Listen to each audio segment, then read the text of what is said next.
Welcome to the Horror Hangout, a podcast where film fans watch the best and worst horror movies of all time and talk about them. My name is Ben Errington, and today I'm joined by regular co-host Mr. Andy Conduit Turner. Hello, Ben. How are you? I'm good. You're sounding quite downbeat, Andy. It's just like a relaxed Monday vibe. Ever so relaxed. All gone back to work today, but it's all right. We're still here. We've got some horror movies to talk about. We're here to bring the fun. So we're joined by a very special, very, very special guest. Gene Dolders is a screenwriter, cinematographer, and film director, with his most recent credit being British giallo movie The Blade Cuts Deeper. Welcome to the show, Gene. Hello. Hello. Thanks for having me. You're on welcome. The show, not in any other way. No, that's later, mate. That's really later. That is. You are on the whiskey, so you're, so maybe. I'm not suggesting anything. Anyway, welcome to the show. You were on the show previously as a guest when we had an interview with you, chatting about The Blade Cuts Deeper. So, congratulations on that film. I've seen it as well. Thank you very much. Thank you. It's great. And are we right in thinking that it may or may not have had its world premiere? Currently, the title of that is up for grabs. The jury's out. It is. It's currently classed as completed on the movie's website. If you go there, it's got the list of film screenings, but I may change that to cancelled at some point if it didn't go through. Cancelled. Not just the film, but you as well. Just cancelled. No, just me. That's why I'm drinking the whiskey. I want to get cancelled tonight. Yeah, depends what he says over the course of... We'll do our best to rein you in. It's all good. We'll do our best to rein you in. So what I would do is just every time the film screens anywhere, I just call it the world premiere. Just add that little bit of oomph to it. Yeah. Well, I'll just go by premieres by counties in England, so that'll be the easiest way to do it. Tonight, everybody, the Shropshire premiere. I can't think of any counties. What's wrong with me? We'll stick with Shropshire on the put on the spot. So when you've got some screens coming up though, right? Haven't you, Gene? That you were telling us about. Yeah. So April the 4th is going to be a screening in sunny old Runcorn, which, funnily enough, is actually where we shot part of the movie in Runcorn. Oh, nice. And then the next screening after that is April 13th is at Horrorwood 2, which is in Haywood, North Manchester, and then the other screening is April 16th, which is at Lee Film Factory in Lee. And Lee Film Factory is the only one that's an actual cinema. The others are like conventions, like festival conventions. Oh, yeah. Well, that's exciting. I mean, especially screenings. The first screening was supposed to be in the US, so now you're just sticking solidly to British soil for this one. Yeah, we screened once in America. They hated us, so we've been kicked out to England. That's, I think, the way it goes. Well, considering it's a British giallo movie, what Britishisms are they going to not understand? Violence. I don't think there's universal, right? Yeah, I don't think there's anything. I mean, if anything, maybe an accent or two. There's a couple of people with maybe some strong Scouse. Well, not that strong. I was going to ask you this actually. There's an American character in the film. Is that person an American actor? He is a genuine Texan. He is. Because usually, like especially in a British film, when an American character pops up, you go, "There's no way, that's Dave from Birmingham." Gossip. Yeah, and he's a genuine. I mean, generally when British people do accents, it's kind of the easiest accent to do. That kind of southern drawl, I think. So I think people assume that, but no, he's a real Texan, and Kristen, who's in it, plays the character of Livia. I mean, she has a Scouse twang when she talks, but she's actually from Norway. Oh, I was going to ask you about this at the time, Gene, and apologies if I did before already. But so was it incidental that because she was from Norway and could speak Norwegian, that she has a conversation on the phone speaking to her partner in Norwegian, or was that always before you met her and that was lucky? No. So the script originally it was going to be all in English, but then when I cast her, I thought, you know what, this is a lot of kind of, it's not really expositionary dialogue in the sense, but it's just dialogue that needs to be said for the character to understand her a little bit more. But at the same time, I thought it's not the most interesting of dialogues. I thought anyone who doesn't speak Norwegian, if they're forced to read the subtitles, then they're forced to understand what's going on and who the character is, so they'll actually pay attention. That's the reason why I did it. Something a little bit extra interesting to the character as well, doesn't it? I suppose something that perhaps we don't explore further, but is still a little bit. I think so. I mean, it does just come out of the blue, realistically, and also, it's kind of a throwback to the Giallos not just Giallos, but Italian cinema in general, where they would just get cast members from all over the world. You'd have Americans, you'd have Scandinavians, you'd have French people in there, and on set, obviously, with a lot of the times when they didn't record sound, they'd all be speaking their own languages. They might be shooting a scene, and 3 or 4 people might be speaking 3 or 4 completely different languages, and it's going to get dubbed over anyway, so it doesn't really matter. Now, there's your next Giallo project for you, Gene. Next time, just get people speaking those languages and then dub it over with the least appropriate English voices you can. I want to do that, but my sound guy, John Mellor, who has done all my sounds as my short films and all my feature, he's completely against it because he says it's so much work in post to do all that stuff. But I think I'm just going to ignore him and do it anyway. Yeah, don't blame you, John. He's gone. Oh, I don't know if I'm earning me. He's really earning his money, isn't he? He would doing that. We should just do like a horror film with all the strongest British accents in one place. So a Scouse, someone from Birmingham, a nice Scottish accent, Welsh accent, a lovely West Coast. A Geordie, Geordie, yeah, it'd be great, wouldn't it? I like that. Talking of all the accents and all the languages as well. Where do we stand on this film? There's this film. So I know it's Italian. Spanish, isn't it? Are all the actors kind of Italian? Is there anyone? Because I know in Giallo movies, a lot of times there's British actors, American actors. Is everyone? So this movie is actually a co-Spanish, co-Mexican, co-Italian production, and because it was mostly financed by Spanish and Mexicans, they wanted the lead to be non-Italian. So that's how they got Hugo Stiglitz, who's the least. Kind of Hispanic sounding name, but his full name is actually Hugo Stiglitz Lopez, and I think his dad is German and his mom is Mexican. Now he's actually a very, very popular actor in Mexico, and he's still acting today. Wow, okay. So he was born in 1940, so that makes him 80? He's 85, almost 85, I think. Yeah. It's funnily enough because I try.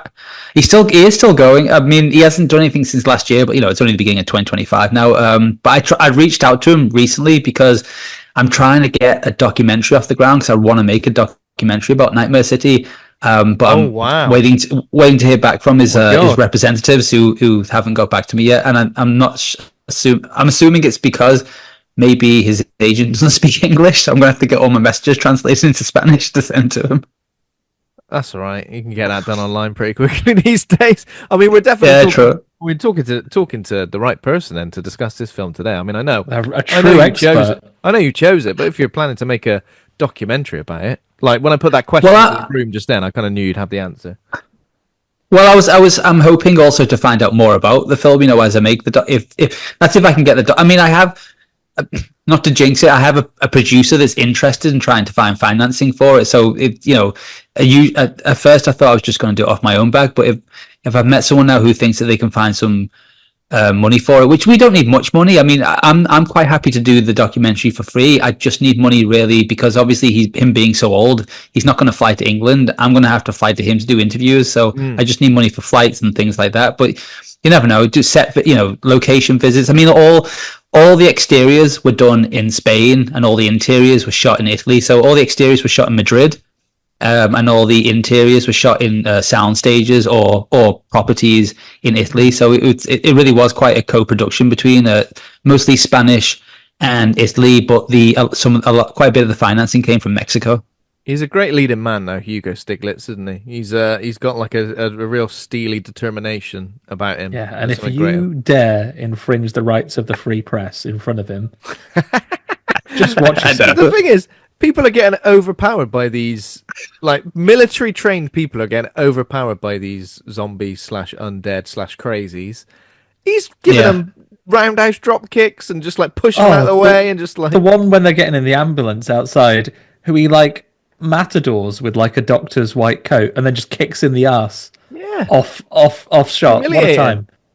And the best one is the throwing the TV and it explodes. Yeah. Oh yeah, throws it so hard it explodes and takes out those guys. I've always wanted to do that. He does some wicked throwing in this one. No, he does some great stuff. I mean, the macaroni face kind of. They're not. Well, if you ask Umberto Lenzi, he'll say it's a commentary on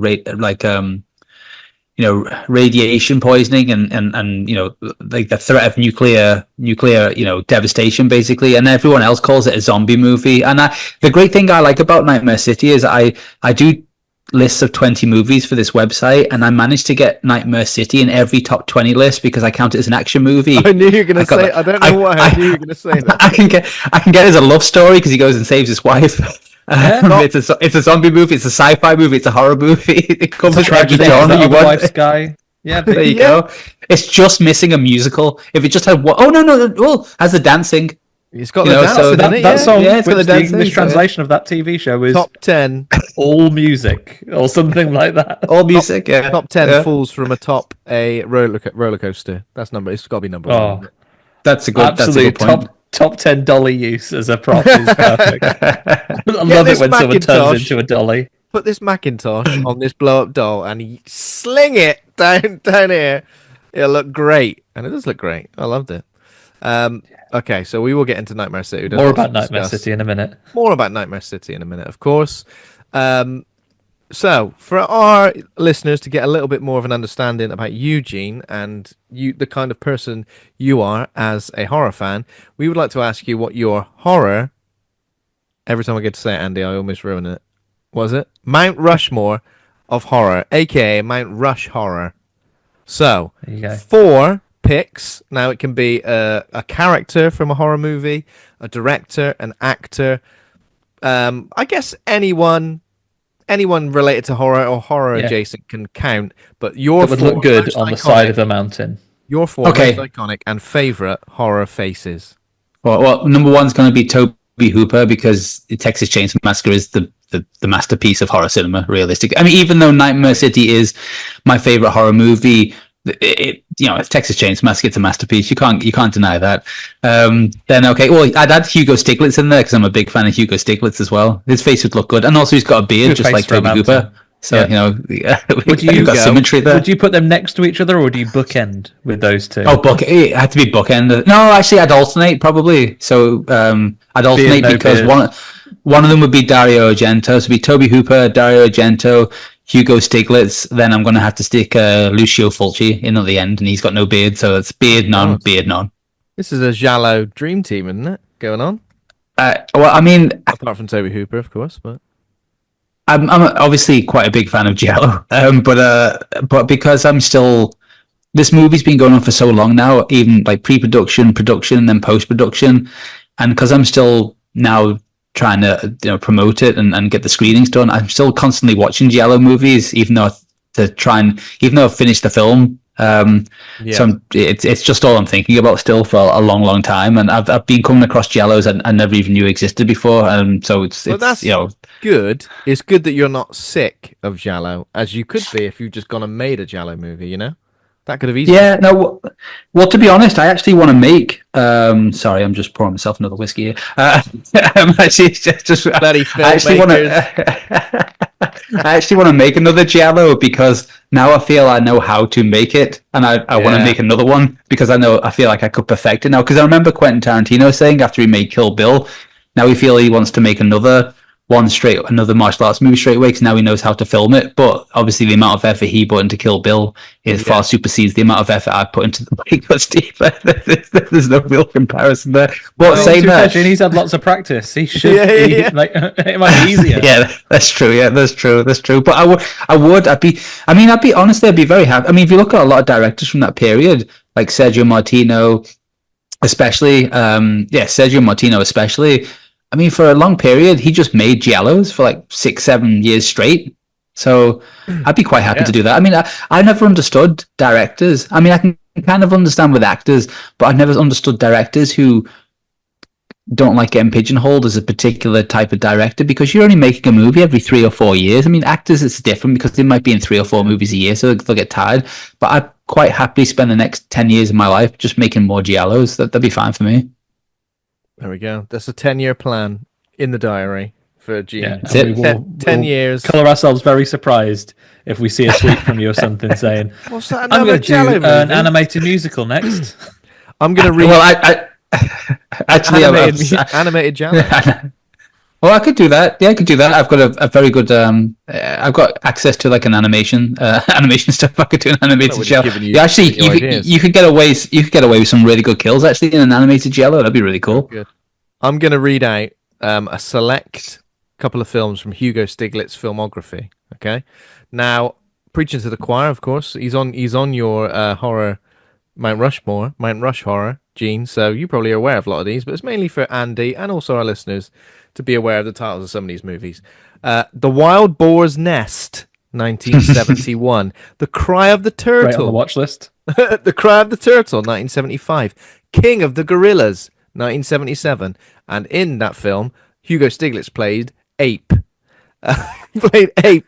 What else have we got? Ape. I mean, I'm just selecting all the animal-related ones. Vultures Over the City. That sounds pretty terrifying, doesn't it? Oh my God! Listen to this. The Day of the Bricklayers, number 2. It's a dangerous movie. It's an important job. They deserve a day. It literally doesn't even have a Wikipedia page, for God's sake. I think that's the version of the Day of the Triffids. Day of the Bricklayers. Go on, mate. Get this bloody wall built. You've been taking forever. What would you rather have after you? Plants that shoot like poisonous barbs. By the way, you're also blind. Or bricklayers just brick you up into you go in the house and then the door's gone. I think the plants. I've got to give you two. I've got to give you 2 more. Okay, I'm sorry. Actually, I'm going to give you 3 more. The Bird with Souls, not souls SOULS, souls SOLES. So the fish. Birds with feet or birds with fish, maybe. No, not the fish. Yeah, the fish. Anyway, soul, yeah. Listen to this one. Wait a minute. He was in a film called Suicide Squad in 1991. Probably not related. 1990. Plays Harley Quinn. 1990. Prohibited Loads. Oh, that's when his career went down a little bit. This load is prohibited. Have it. And one more. Let's go for one more. What we got? One more. Tequila. Just a lovely film called... Oh, wait, here's one. Wrong Kidnapping. A kidnapping's happened. It was the wrong one. What should this film be called? Just as a quick PSA here, everyone. The people at Horror Hangout would all like to express that all kidnappings are wrong. So don't go doing them. Yeah. I don't know. I mean, 230 from the Philippines technically got kidnapped by the Interpol the other day. That was probably all right. It's a friendly kidnapping. You know, we've all seen them before. I'm going to stop reading them out because they're all good. All the titles of these are good. So let's leave it at that. But yeah, I'm very keen to watch more films. Can I ask you something about Hugo Stiglitz? So when you watched The Blade Cuts Deeper, did you notice the Hugo Stiglitz references in the movie? Oh, see, if I would have seen this film Hugo before, Stiglitz then though, but now impossible to spot references when you don't know who they're referencing. If back to back, I should have done it. He wasn't part of my life back then. Well, that's fair. If you watch the movie again and you see the killer's car, you'll notice that his license plate is Stiglitz. Oh my God. Oh. Wow. I mean, do you know what? If Hugo Stiglitz is not up for making a documentary about Nightmare City, when A, you've put his name in your film on a license plate, and B, you've put him on your horror Mount Rushmore. He's got to say yeah. Come on, that's the least he could do. He will say C by the end of the week.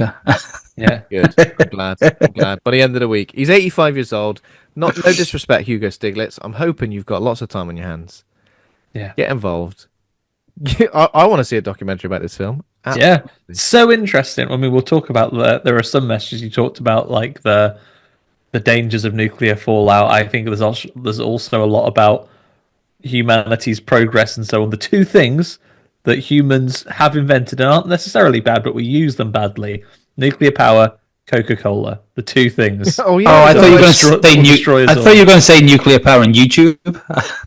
They don't mention YouTube in the film, but yeah.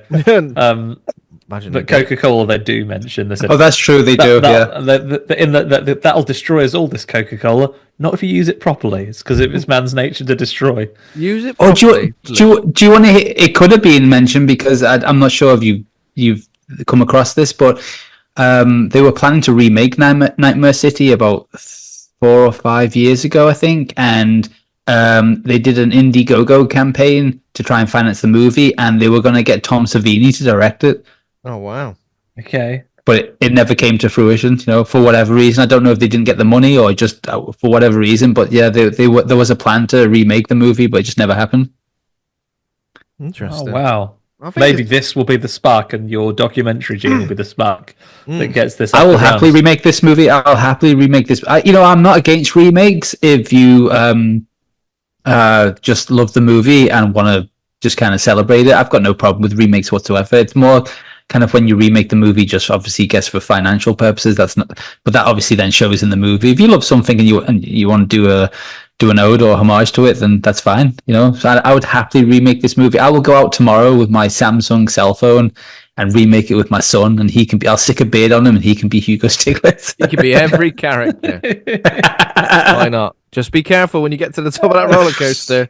Just make sure he comes down safely. Make sure you've got a dolly that's roughly the same size as him.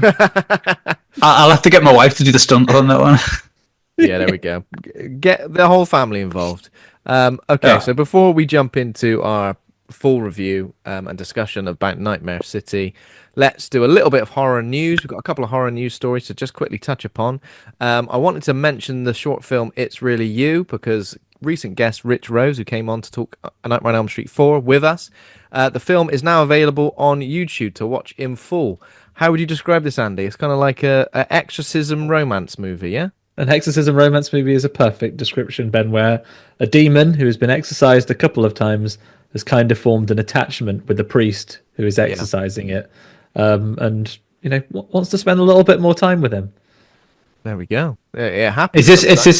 Is this one that you guys saw at Fright Fest in Glasgow, or is this online now? We saw it at Fright Fest in London last year. Oh, in London?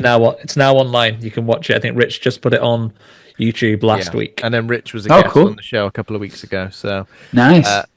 So if anybody listened to that episode and thought, I want to check that film out, well, now's your chance. It's on YouTube. Just search It's Really You, Rich Rose. You'll find it. Go for it. What else in terms of horror news? I've heard some remake news, Ben. I don't know if you've heard this. It's not bloody Neil Blomkamp, is it? It is Neil Blomkamp. Tell me about it. What's he up to? What's Neil up to? Thanks for setting me up for that, Andy. I mean, this is such a great relationship we've got here podcasting together. Neil Blomkamp is directing a new Starship Troopers movie. What? Excuse me? How can that happen? Well, apparently so. It's going to be set in. So I don't think it's going to be. Is it going to be a straight up remake, or is it going to be like a reboot? I guess a reboot. I have heard that it's meant to not be a remake or a follow on from the. It's going to be cinematic original novel, adapting the novel. Yeah. For once, usually this is your thing, but I actually have read the novel. But, you have? I've not. I mean, the arguments against the Paul Verhoeven one, people are like, oh, it's just an action movie. There's definitely nothing about fascism in that and how it's bad. Yeah. I don't think they want to touch on that. They think they've said with that one, but we'll see what comes out. Starship Troopers is one of those which I think has actually aged reasonably well. Does it? Yeah, does it need to be remade? It's a very fun movie. It's one I like. Off the back of just saying we don't mind remakes. I mean, Gene, are you a fan of Starship Troopers? I remember going to the cinema to watch it when it came out, and I loved that movie when I saw it in the cinema. Yeah, I am a fan of that film. I like Paul Verhoeven because he's just a nutty filmmaker. Yeah, It's great. Great filmography, absolutely. So there have been a few sequels, haven't there? So Starship Troopers 2, Hero of the Federation in 2004, Starship Troopers 3, Marauder in 2008. Starship Troopers Invasion in 2012, Starship Troopers Traitor of Mars. There's not more than one of them, there's just one in 2017. So there have been a lot, so I guess like a nice restart, why not? And 1997, we're approaching 30 years old. Yes, that's right, Andy. 30 years old, this film. With it. So there was a TV show as well. There was a TV show as well. TV show. Yeah. I used to watch that when it was on TV. Yeah, I like that as well. Yeah, you know what? Yeah. And Neil Blomkamp, I think, in terms of a science fiction filmmaker, that's a great pair of hands for this film to be in, isn't it? Yeah, I think visually it could be very interesting. It's quite a big world. Yeah, I don't know. I think it's going to be one because I think the Paul Verhoeven version has such a style which has been into, the propaganda film kind of look of it, and the way they address the way that their society is as well, and the enemies that they make of the bugs. Not necessarily even thematically, but I think Starship Troopers does have quite a big, like a certain tone about it, where I think you're going to be rolling the dice with people that remember the original if you depart too much from that. I also understand from some news I heard today on another podcast, Weekly Planet, more popular than us, you probably heard of it, but I understand as well that Sony Pictures, who are producing this, are also doing a Helldivers movie, which is Starship Troopers, pretty much. Yeah, pretty much is, isn't it? Yeah. Might be a real Deep Impact Armageddon situation, but competing with themselves. I mean, if you're going to compete with anyone, compete with yourself. So they're doing a Lidl and an Aldi. That's basically what they're doing. There's two brothers that own two supermarkets and just put them next to each other, so they make all the money. There we go. The middle aisle is is overrun with bugs in this particular instance. This sounds perfectly fine. I like Starship Troopers. I'm not super protective of it being remade, so yeah, let's go. But to be fair, I wouldn't mind checking out the novel as well, because I know it's got some interesting themes and stuff in it, isn't it, Andy? Yeah, and I tell you what. Tell me what. Not very long. It's quite a thin book. Oh, it's a thin one. I could read it in less than 200 pages, I would wager. Probably still take me a while. What else have we got? So, a new Silent Hill game has just been announced. It's being released later this year. I don't know if we've got the release date actually, but Silent Hill F. We've got a trailer. It takes place in 1960s Japan. Secluded town is consumed by a sudden fog, transforming her home into a haunting nightmare. Hinako must navigate the twisted paths of her town, solving complex puzzles and confronting grotesque monsters to survive. So there's no release date, I'm correct, but it's definitely later this year. There's going to be physical copies as well as it being released on and digital. This looks great. Did anyone see the trailer for this? No. I haven't. I saw that it was out, but I haven't watched the trailer yet, because we saw that one a little while ago, and I think with the Silent Hill, I like some surprises, Ben. This one looks like a more established, like, big game. Obviously, there was that. Obviously, before the Silent Hill 2 remake, there was that Silent Hill something transmission. What was it called? That one. There was quite the one with the Rusty Paperman chased you. Yeah, with old Rusty Paperman coming at you. This looks great. There's loads of really good visuals in this. Loads of creepy looking monsters and, just general nightmarish visuals going down. And, taking an already established formula and just going, stick it in 1960s Japan. I'm all for it. I think, let's do it. Why the hell not? For that. Yeah, we'll keep talking about this game on the show as well, of course. We'd like to bring some horror game news as well, where we can. And that leads me seamlessly into something, Andy. Can you believe it? How seamless this is. Go on. I'll tell you. This kind of crosses off with what we've been watching, but TerrorBytes, for anyone who backed the Evolution of Horror Gaming documentary series, which is launching, I think, next month. For anyone who backed it, you get an early look at preview episodes for episode 1 and 2 of the series. Me and Andy have seen preview episodes 1 and 2, so we've seen like a good 2.5 hours worth of content from TerrorBytes so far. We had obviously Dan on the show, the creator of the show, as well, Daniel Richardson, a few months ago. Was it? I want to say a few months ago. It's probably the end of 23, Ben. No way. Are you serious? December 2023 was when you had him on for an interview to talk about. This is when they're in the early stages. Yeah, it was. Of putting the documentary together, and then he came to join you to discuss Uwe Boll's House of the Dead. Yeah. Which is also being... It's getting a sequel. It's getting a sequel, yeah. I've seen that. By Uwe Boll? No. No.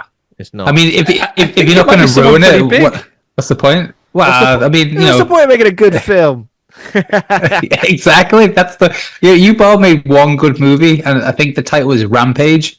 It was a good film, but apart from that, I've never really been a big fan of his movies. But Rampage was actually quite. I think it's called Rampage. The one where the lad gets all the armor and then goes and robs a bank and then has a big shootout with the cops. It's actually a really good film. But apart from that, obviously We've covered That sounds good. House of the Dead. It is actually a good movie.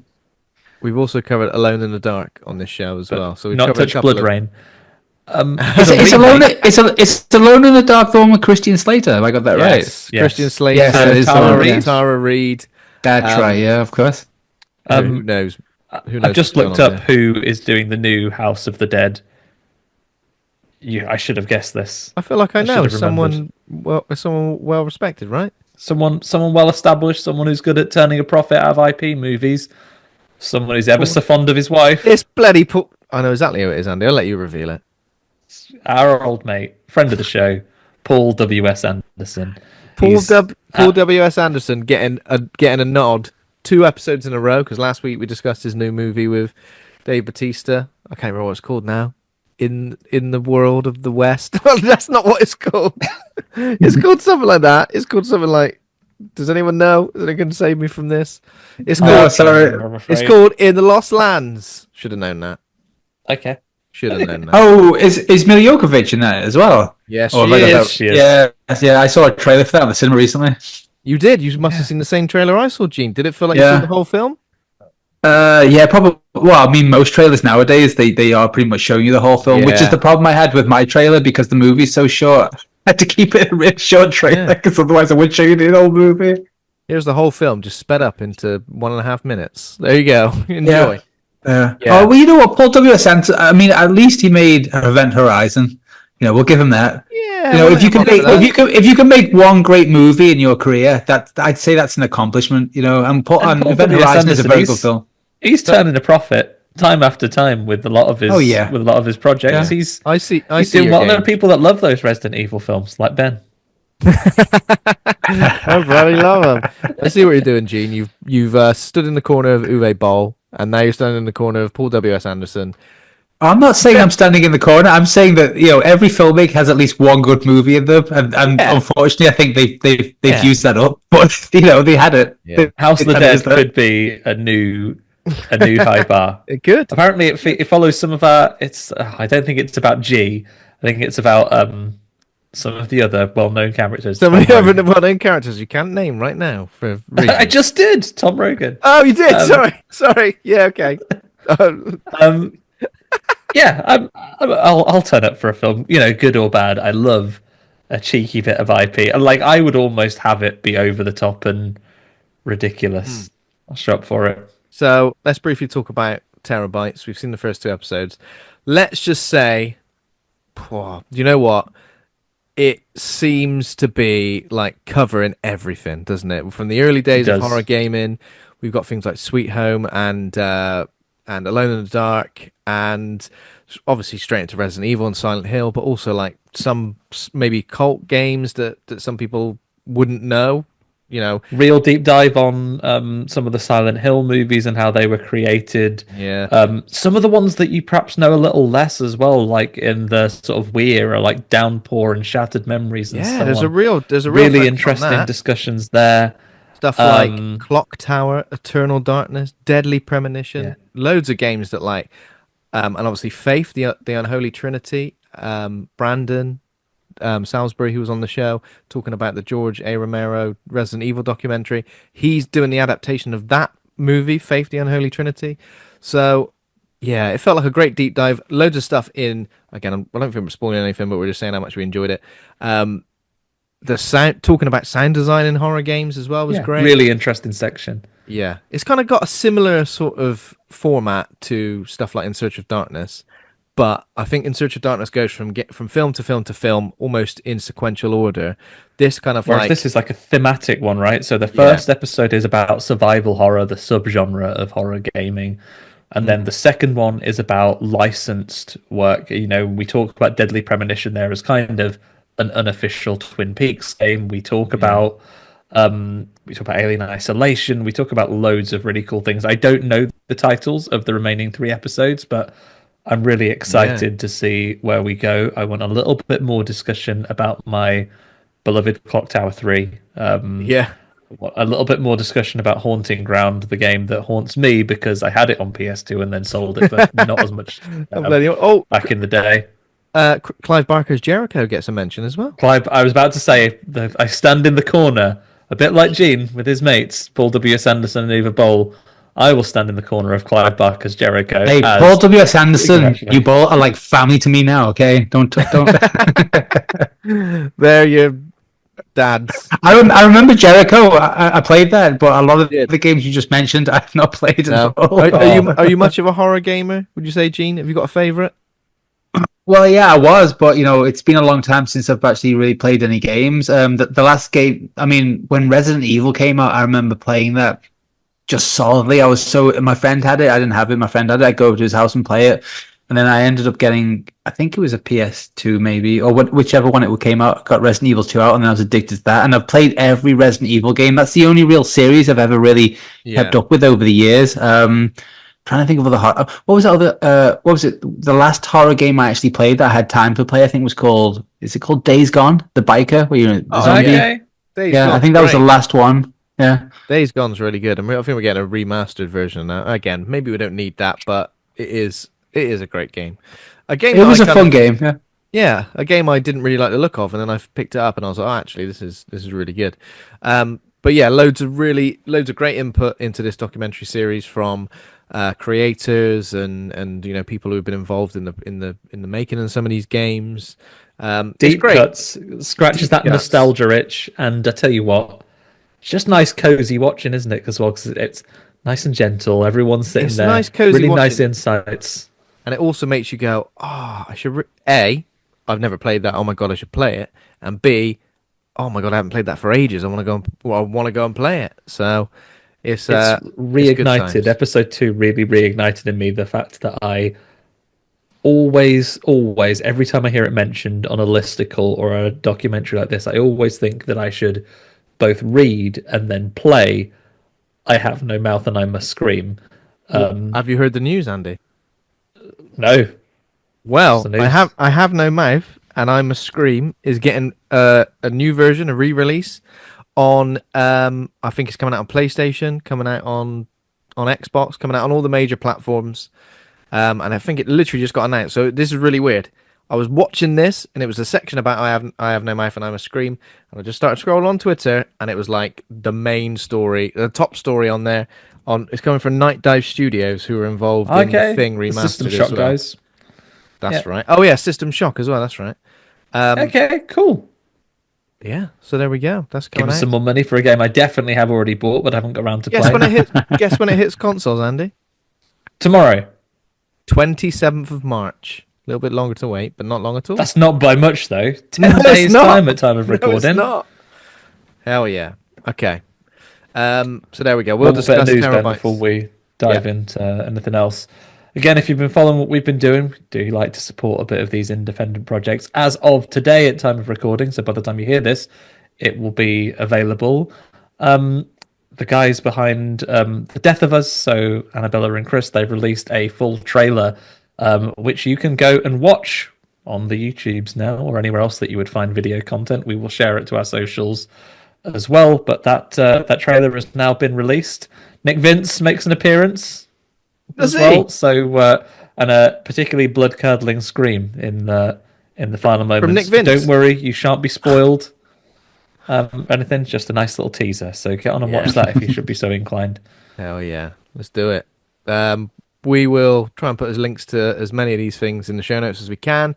Okay, so even though we just discussed something we've been watching, is there anything recently, Gene, that you've watched in the last 7 days or so that you wanted to recommend? It could be a new watch, or maybe something that you've watched as a favorite of yours. It doesn't have to be the last 7 days either. I rarely watch new. I mean, the only new stuff I really watch nowadays is when I get to the cinema. I tend not to watch brand new stuff on streaming because I think I'm still trying to keep the cinema going experience alive. But I haven't been to the cinema a couple of weeks now. But in the last week, for some reason, I've just been on a big Chuck Norris run. I don't know why. Wow! I've watched his birthday recently. Is it? Is it his birthday? Well, you know what? A couple of weeks. Actually, I know what started it. So I was working away last week. I was in a hotel, and it just happened to be that there was an episode of Walker, Texas Ranger on, and for some reason, Chuck Norris seemed it was okay to go undercover as a Mexican by dyeing his hair black, and that would make him pass as a Mexican. And then he went on. Oh, no. This is an actual episode of Walker, Texas Ranger.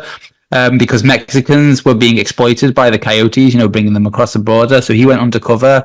And the day after, I came back home, and then I watched The Octagon. I watched A Force of One and Good Guys Wear Black. But The Octagon's my favorite Chuck Norris movie. It's a fantastic film. And then the only other film I've watched this week, which I'm watching for a particular reason because I'm writing a new script at the moment, I'm kind of getting inspiration from it, is one of my like top 10 favorite movies is Man Bites Dog. I love that film so much. Oh yeah, Man Bites Dog is great. Yeah, I saw it for the first time maybe like a couple of years ago. But yeah, it is a great film, isn't it? Yeah. Awesome. Anything else, Andy, that you wanted to mention under what you've been watching? Of course, Ben. Of course. Obviously, watching a whole two episodes of TerrorBytes, 2.5 hours of wonderful film content about wonderful horror video games. That took a lot of my watching time. But of course, there was still 40 minutes or so spare that I could watch another episode 7 of Friday the 13th, the TV series. This episode 7, called Shadow Boxer. Oh. And features a young man who gets his hands on a pair of enchanted boxing gloves that used to belong to like something along the lines of Kenny the Killer Callahan, who once punched a man to death in the ring, and now his boxing gloves are haunted. He's a troubled young man called Tommy Gunn, before Rocky V came out as well, I might add, 1987, the series. He's a troubled young man, and he gets hold of these gloves, and then he uses them to summon like a shadowy entity, like a noob Cybot character, if you like, who beats up his enemies, thumps them to death out in the streets. This sounds amazing, by the way. I want to watch this episode. Oh, I mean, watch the entire series, Gene. It continues to... Every single episode, 7 in now, high concept enough to be a film on its own. So he summons, but except we run through it in great speed. So our heroes, Mickey, Ryan, and Jack. Ben, I know you've been keeping an eye out for this. This is the first, since the first episode when he's on his way to a company picnic, where we actually get a mention of Mickey's fiance again. Literally, a bit like you, with another character taking the piss out of it. Like, Mickey has got a camera in this one for plot reasons. And while she's taking photos around the shop, she claims that she's going to send the photos to her fiance. And Ryan goes, "Oh, what? Are you still engaged to him?" And she's like, "Yeah, of course I am." She says, "Well, you haven't mentioned him for literally 6 episodes, for God's sake. Poor bloke. It is another blast all over again. We get some characters. I tell you what, as well, lots of people like maybe we're building up to something here. Maybe there's an undercurrent to this series. But like having mentioned the fiance, a lot of people at the boxing gym where they're trying to find out who has these enchanted gloves, which yes, Ben, were sold by the uncle previous to these characters being in it. Disgraceful. They all have a lovely flirt with Mickey all the time. It's another absolute high concept episode. When does Jason appear? Never. As far as I'm aware. This is basically like Halloween 3 for Friday the 13th and in series form. No man. Oh, I'm in then because Halloween 3 is an amazing film. So yeah, absolutely. Another one. I mean, we're covering an episode every week, Gene, but from tea, a special teacup that steals people's youth for a lady called Lady Di to have it and maintain a punk rock career, to a magic pen, which if you write someone's fate down, it death notes them. So before Death Note was invented, there was this episode of Friday the 13th, the series. Every single one, an absolute blinder of a concept like that. You shall not be disappointed. How many episodes, Ben? 72 episodes there are in total across. I mean, 3 series. I'm going to be at 10% of the way through pretty soon, Ben. I'm going to have to slow down. You're going to have to slow right down. I think you are. Yeah, exactly. But yeah, I'm going to have to get back to it. I'm a little bit behind. I want to keep up. I want to be involved. Please let me be involved. The only thing I wanted to mention is the film. I watched the 1985 film House this week, directed by Steve. Oh, House is great. Bloody hell! Like, first of all, is this a slapstick monster movie, or is it like Jacob's Ladder, an exploration of PTSD, war, grief, how to overcome loss? It's like 1 minute is that, and the next minute there's like a ridiculous like monster from Evil Dead coming at you through a door. It's just insane. and Yeah, like like some of the weirdest. imagine if your trauma from the war was a Power Rangers baddie, Yeah. and then and then also, as well as being haunted by the terrors in your house of your previous trauma, you have got a sexy neighbor who's trying to gaslight you into babysitting for Oh, her. I thought you were talking about what's his name from Cheers. Then. I mean, he's also a sexy neighbor. Depends Sexy what neighbor. you. Did you know what? That is the plot to a Friends episode. That is the plot. There's an episode of Friends where I think it's Ross gets into a situation where he starts flirting with someone. He's flirting with someone and then ends up babysitting for her. That is the plot from a Friends episode, and it's in this film, House. Obviously, they took it from House. Yeah, House came first. If they haven't stolen it from 1987's Friday the 13th, the series, like everything has been stolen from, it would be stolen from House. House is a lot of fun. We should do an episode of it sometime. It's loads of fun. How many House films are there? At least 3. Yeah, I think it's 3. Yeah, you're a fan though, Gene? Do you say? I've watched all of them, but I've watched the first one kind of quite recently again because I think it's on Amazon Prime again at the moment. It is, but yeah, the first one's great. I can't really remember the sequels very much. The second one is a mad. I don't remember 3 at all, but the second one, it's there's portals everywhere to like other dimensions and so on. It's mad. Oh, no. Bloody hell! Like there's loads of paintings in the house, and it's like the Super Mario 64 house. Oh no! All the paintings go to different worlds. Bloody hell. Yeah, I enjoyed it anyway. But yeah, there was that, and the only other thing we've watched this week is the film of the week, which is called, what's it called, Andy? It's got more than one name, of course. If I go first and call it Nightmare City, what are the titles in the languages? I got the other titles for you. So, Nightmare City, in Italian, Incubo, sulla, città, contaminata. And released in the US as City of the Walking Dead. A 1980 Italian-Spanish science fiction horror film directed by Umberto Lenzi. It stars Hugo Stiglitz, who's that? As a TV news reporter who witnesses the collapse of order in a city overrun by irradiated blood-drinking ghouls. These are something like out in Cardiff, I reckon.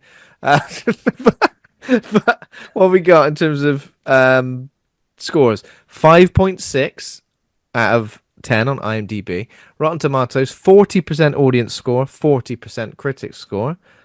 No, there's no split on that. Letterboxd, 3.0 out of 5. And some choice reviews from Letterboxd. Gregor Kraker says, Nightmare City is an absolute gonzo zombie-infected exploitation entertainment ride, 3.5 stars. Aurora says, I love it when zombies care more about deblousing women than brains. 3.5 stars. I mean, it happens a lot. Michelle Parsons. I must say, I really enjoyed the car driving, weapon wielding, elevator maneuvering, fast moving zombies that look like they've rolled in river mud in this. 3.5 stars. And finally, Nightmare City is an indescribable disaster. It should be seen to be believed, and it should be seen many, many times. 4.5 stars. That should go on the poster, that last one. That's a great one. It's an indescribable disaster. Like how H.P. Lovecraft writes things. I couldn't even describe. I couldn't. Take my word for it, mate. It's dead scary. Has it just got like tentacles and stuff? H.P. Well, no. Some might describe it as tentacles, but I couldn't. Actually. I could not. Exactly. It's unnameable as well. So I can't even tell you what it's called. So there we go. That is it. Why was it called City of the Walking Dead in the US? Do we know? Just because? Oh, because they were trying to cash in on the Romero movies and the whole zombie thing. Because I think it came out. I think it was released about 3 or 4 years later after officially released in Italy. So probably around the time of Day of the Dead, maybe. So they're probably trying to cash in on that. Okay. Yeah. So 1983 is it came out. Much more exciting name though. Yeah, definitely, and it kind of like sets it apart from those other films, isn't it? I mean, I feel like this is the $1 million question, Gene, and I'm sorry to have to ask it, but why is Nightmare City one of your favorite films? It's much like Dawn of the Dead in the sense that Dawn of the Dead is obviously one of the great zombie movies, but it's at its core, it's an action adventure film with zombies in it, and I think it's the same with Nightmare City. It's an action adventure movie with, if you want to call them zombies, you want to call them ghouls. Umberto Lenzi thinks of them more kind of like vampires, the director, like when you see him in interviews. Whatever you want to call them, it's an action adventure movie, and there's nothing better than an action adventure movie in a horror setting, and that's what I love about it. Yeah, I think you're right. Ghouls, zombies, I don't really know what to call them. What I love is that every time one's on screen, there's like this crash zoom into them, like wide-eyed, just like... as soon as they spot you, they will be out. Like, but I love it also how they're like... Zombie probably isn't the right term, because they can use weapons and do planning. Yeah. They can basically... They're like humans who catch a disease that makes them baddies, but otherwise they can do everything a normal person can do, including drive a car, but just not talk. Yeah. So they can do what everyone else in this film can do, and when someone asks you to do something, they just get on with it. Everyone else in this film, 50% of the dialogue is, do this thing. What do that? Yeah. Just bloody do it! Just and the exasperation of, stop not doing what I've asked you to. Am I right? It's one of the ultimate Italian. Why the fuck is this going on? But it's still going on. Why are these people doing these things? It doesn't make any sense. No. But you just want to keep on watching it because you want to see where it's going next, and that's what I love about it. It's like an unnamed European city, isn't it? But it does that thing that Giallos do, where like the character names are just English/American names: Dean Miller, Anna Miller, Sheila Holmes, stuff like that. So it is weird. There's like a bit of a weird, uncanny nature to it. Who's that scientist as well who turns up at the start? Do we see anything of him later on? He turns out he's like the leader of them, and then he's gone. Oh, the doctor. No, we don't see him later. Oh, I mean, we see him later on when it comes back to the end because it loops around. Oh, of course. But no, we. But he's infected, right? Oh yeah. He's the head. Yeah. He's the head. He's not even really high build in it as well, because I mean, even though his character is obviously talked about right at the beginning and it's an important plot point to the movie, no, we never see him again. And why should we? It doesn't have to make any sense. That's another reason I love Italian movies. And I tell you what, a bold plan that these zombies have had, like, land a plane here, and then let's just hope that we can just get them when we get out. They'll all have guns, and we'll have axes and stuff, but we'll fuck them up. Did you notice that the one great thing about it is that the guys in the control tower in the airport are like, there's an airplane flying in, we can't account for it, but for some reason the reporter and his cameraman know exactly that this doctor is going to land, but no one officially in the airport knows that they're going to land there. So they turned up to do an interview with a doctor, but the airport obviously they didn't need to get told that they were this plane was coming in. Or maybe they've just conflated the two things. They are expecting that scientist to come at some point, but this isn't him, because it's not saying that it's the scientist. This is an unidentified plane. We expect any planes back now. We are, but they haven't said that they're them, so they're unexpected.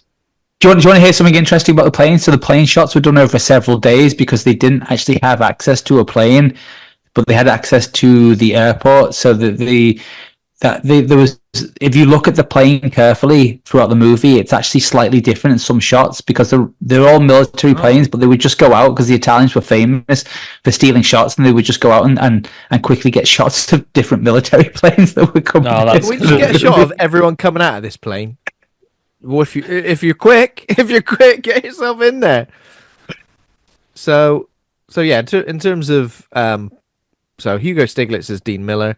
He's the main man. He's the reporter, American television reporter. His wife, Laura Trotter, plays Dr. Anna Miller. And then who else have we got? I guess we got like a series of smaller characters. There's the major, you've got the general, and his wife, General and his wife Sheila, of course. Sheila, who's making a lovely bust out of clay, like Lionel Richie style. A horrible zombie man. Of a horrible zombie man. Someone's come in my house and stabbed my artwork. How dare they? That's rude. A lot of. We've got the general's daughter. General's daughter, her husband, the most pointless, getting ready to go for a weekend away with the most pointless subplot ever. Let's establish these two characters and then kill them off at the first time of asking. God. And going on holiday in a really, really boring and not beautiful place. They pulled over the side of the road to have their holiday. Yeah. It's like I'm going to have a holiday in literally this farmer's field. Where are you going on holiday? Just going down M4, stopping at the first services we see. We'll have a Greg's. It'll be lovely. Not even a good one. Not even stopped at T-Bay for their holidays. They've gone or the farm shop one. Come Yeah, on. that's the famous one. Go somewhere good. Yeah, they've literally just gone to like literally a little side in. Cheap holiday, For goodness right? gracious. Yeah, it is. And even though you have a big villa that you live in with a pool, there's only one time when you're desperate to get on holiday. There's no time to even take a call from your dad that says, "Hey, it's me, the general of the army. I've got something really important, and I've sent a guy to see you." He goes, "I can't be asked to talk to him. Hang up." Dad's doesn't he say? I don't know if this is just the subject of the dub, but Dad said, "Oh, you know, generals, they're fussy, fussy." Famously fussy generals. He's always wanting to know where we're going for holidays. I don't want to give away my brilliant holiday spot that I'm going to. Exactly. Okay, so in terms of plot, we start at the airport, and Steve Miller's there. He's waiting at the European airport, unnamed European city, to interview a scientist about a recent nuclear accident. The scientist is going to turn up.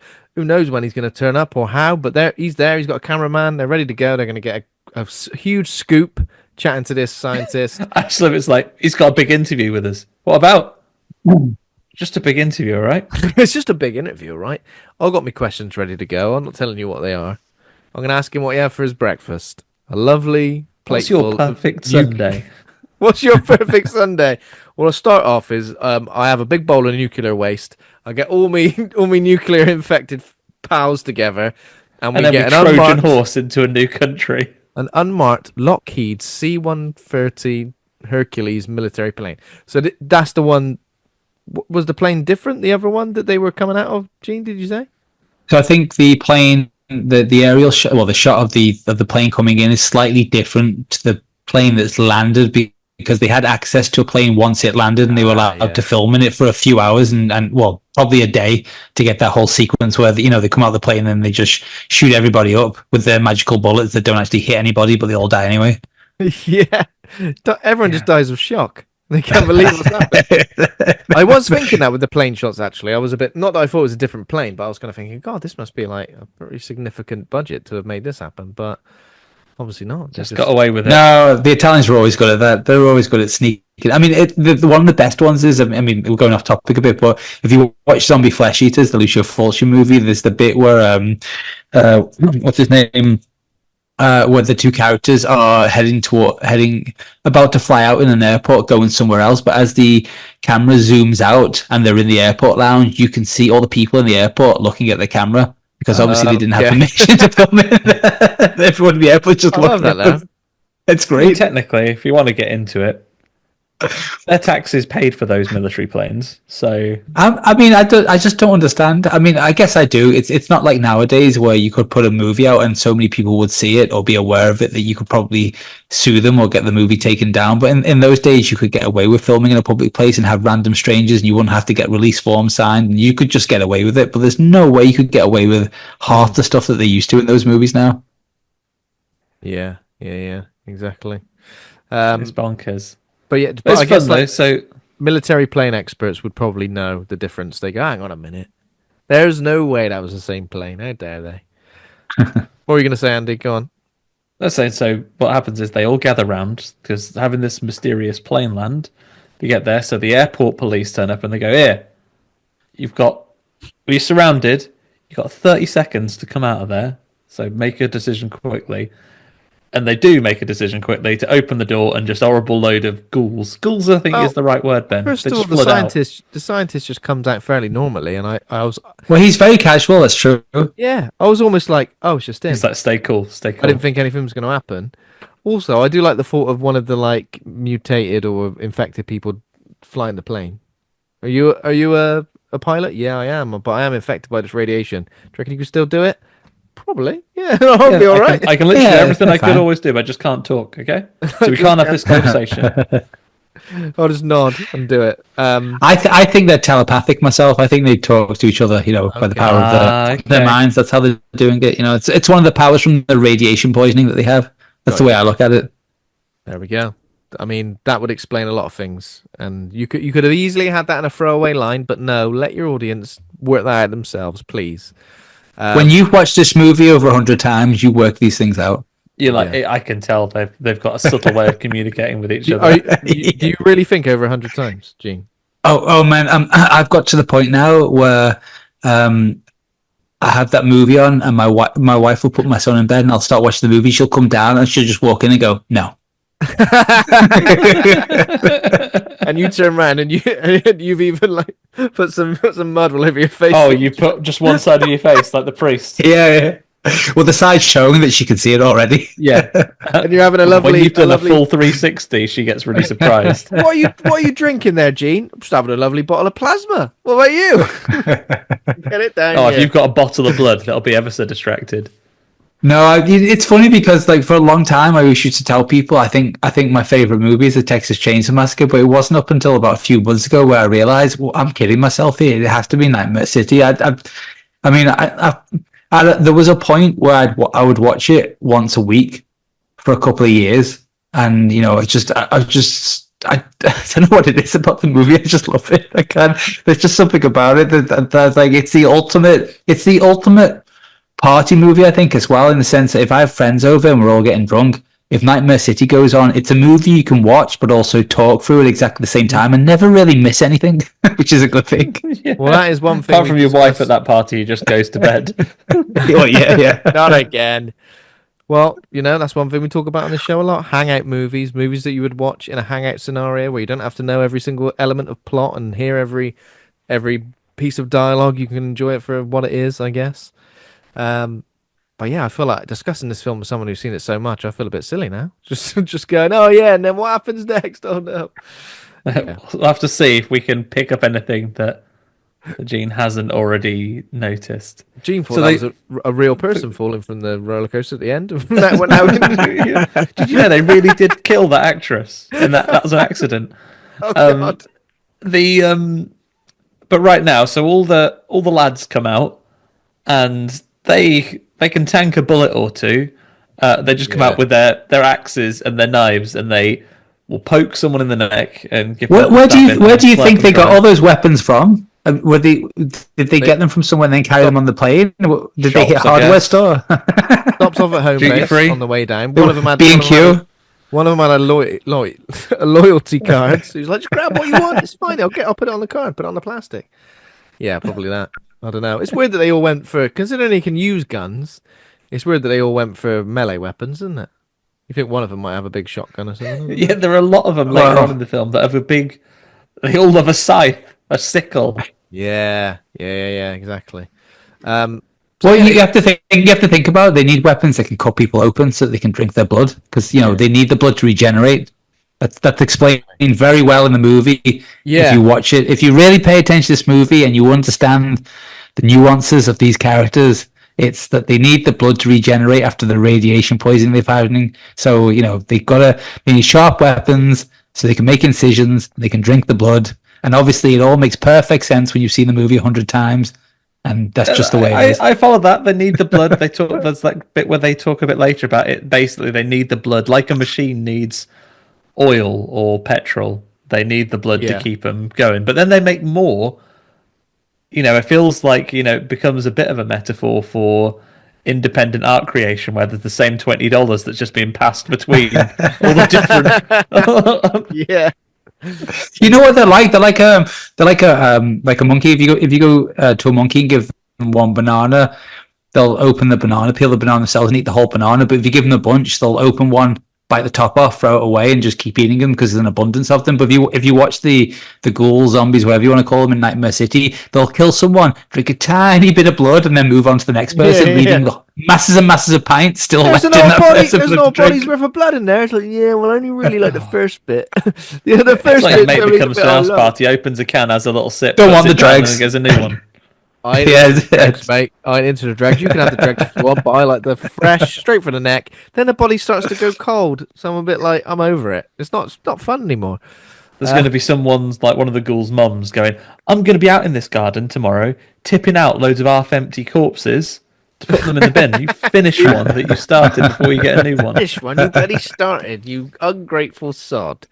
Yeah, so they attack. They obviously fuck up the military, basically. And the military, even though they're armed with automatic rifles and stuff, they just get absolutely battered. And then I guess they move quite quickly because we see some scenes where, like, from inside the airport and inside the like communication tower thing, like people are dead in there.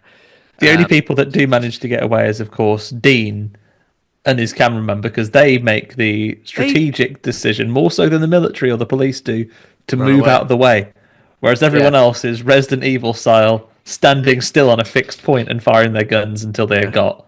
You know what, though? We never find out what happens to the cameraman. And he's kind of introduced at the beginning, like he might be some kind of a major character because he's with Hugo Stiglitz's character, Dean Miller. So maybe that's the sequel. Is the spin-off is the kind of what happened to the cameraman? We don't even know his name. He just clocks off. He just drops him off at home. He's like, see ya. I reckon he literally went home, sat down, locked the door, and just went to sleep. And woke up, and everything had blown over. He's fine.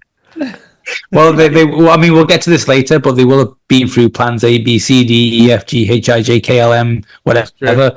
The amount of plans that they go through. Well, we'll get to that later. But they say Plan H, don't they? Do they say Plan H? They jump from Plan A to some far letter in the alphabet, completely disregarding all the letters in between because obviously those plans weren't good enough. No.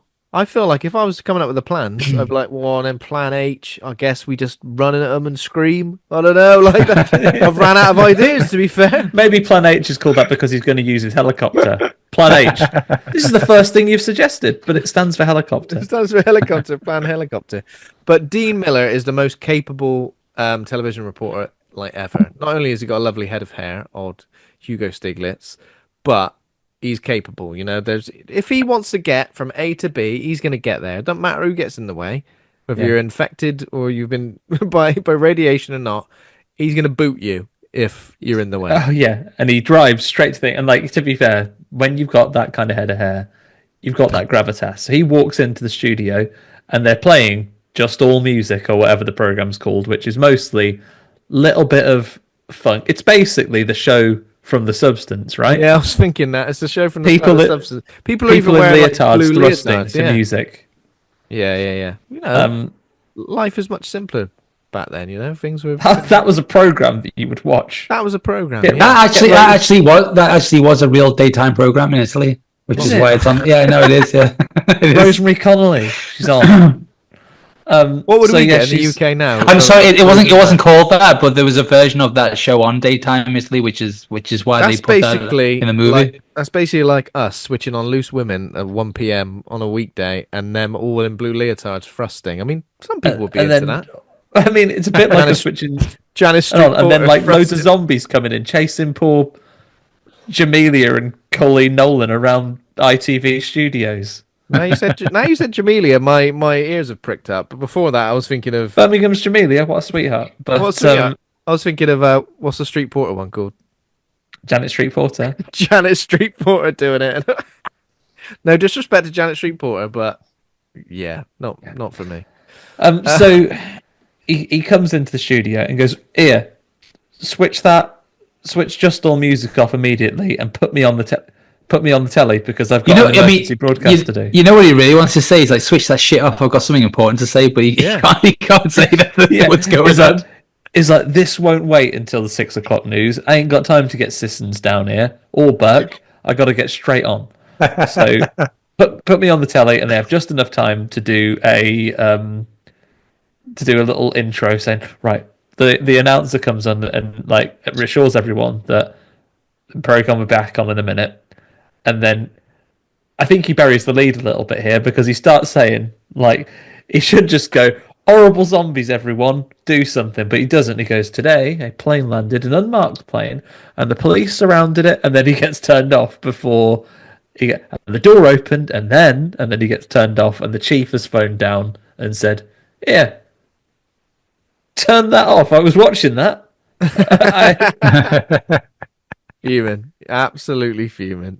Because the chief also, he wants to be aligned with the government. He doesn't want to tell people that zombies are around because their people will just panic, won't they? Well, of course, yeah. I mean, he's a typical stooge for the government, so he has to do what they say.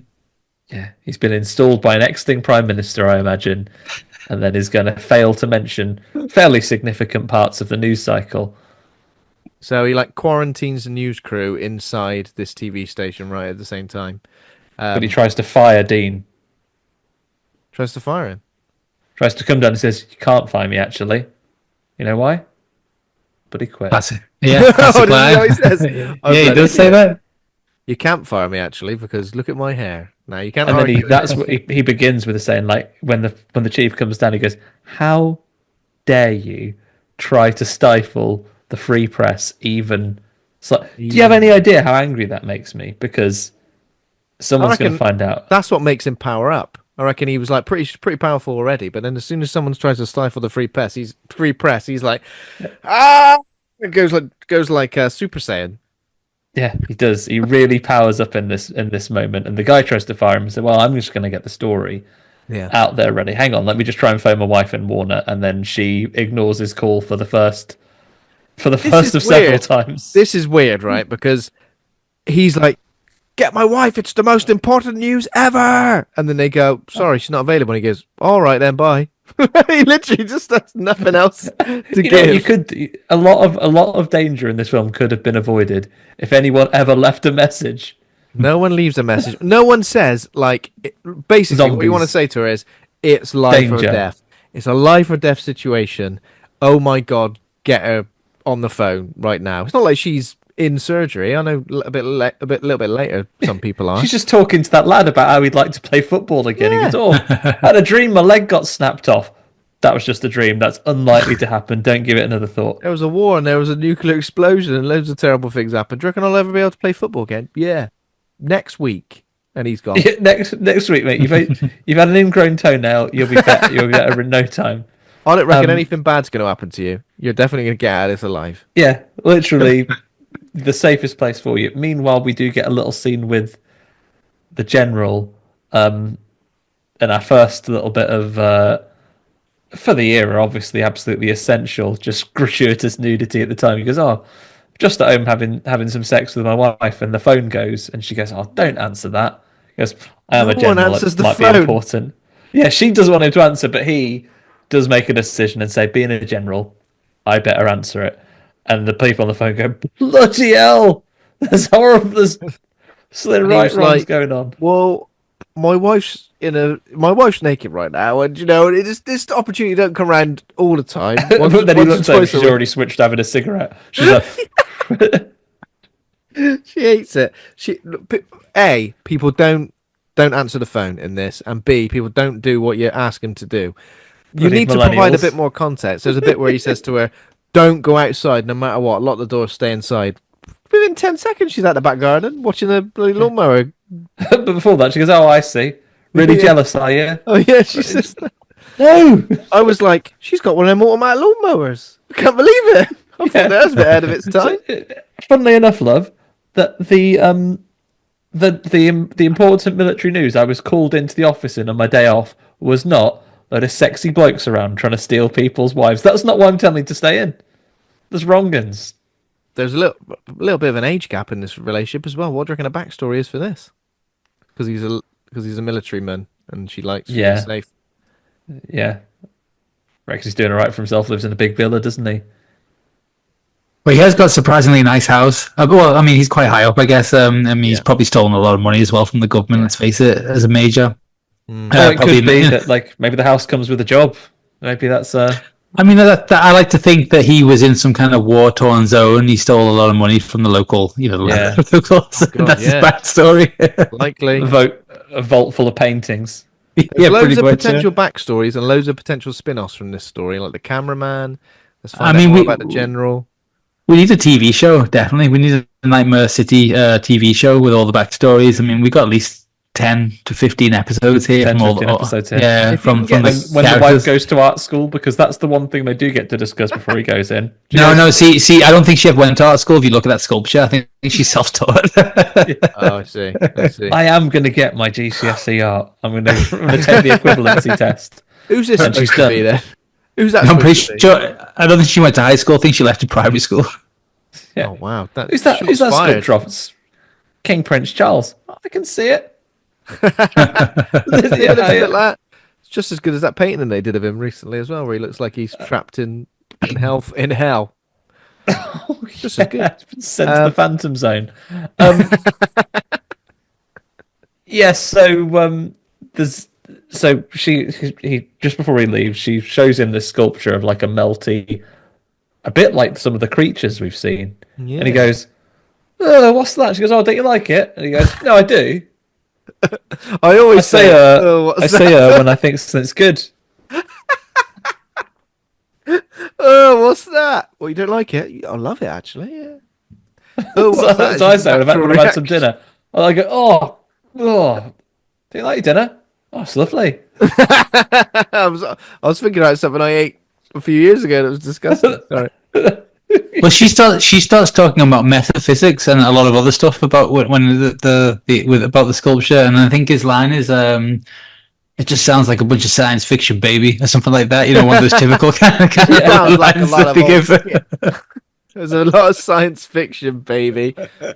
I could seem like a horrible thing I've said to you, but I've added baby on the end, so immediately that's undone. Anyway, off to the office, but thankfully, Oh, I'll yeah. tell you what, you know what, you never guess what is directly down the road, like a straight line from the airport, Go heading on. into town. Walk down the road a few paces, you're at the television studio. Oh yeah, It's the first place you'll come to. They look at a map as well, don't they, and basically just say, this is the trajectory of where they're heading. So just only music is back on. All the music is back on the TV. Everyone's back in their leotards, jumping around, and then there's just a production assistant that like glances over and like goes, "What's that over there?" And there's just one of the women just lying there, sprawled across some Oh, chairs. wait! We haven't mentioned the cameraman yet, and the camera crew that all for some reason are dressed like doctors. Oh yeah. I don't understand why they're all wearing white laboratory coats when they're camera crew for a TV show. They're the same camera crew that worked on Willy Wonka's chocolate factory, transmitting those chocolate bars.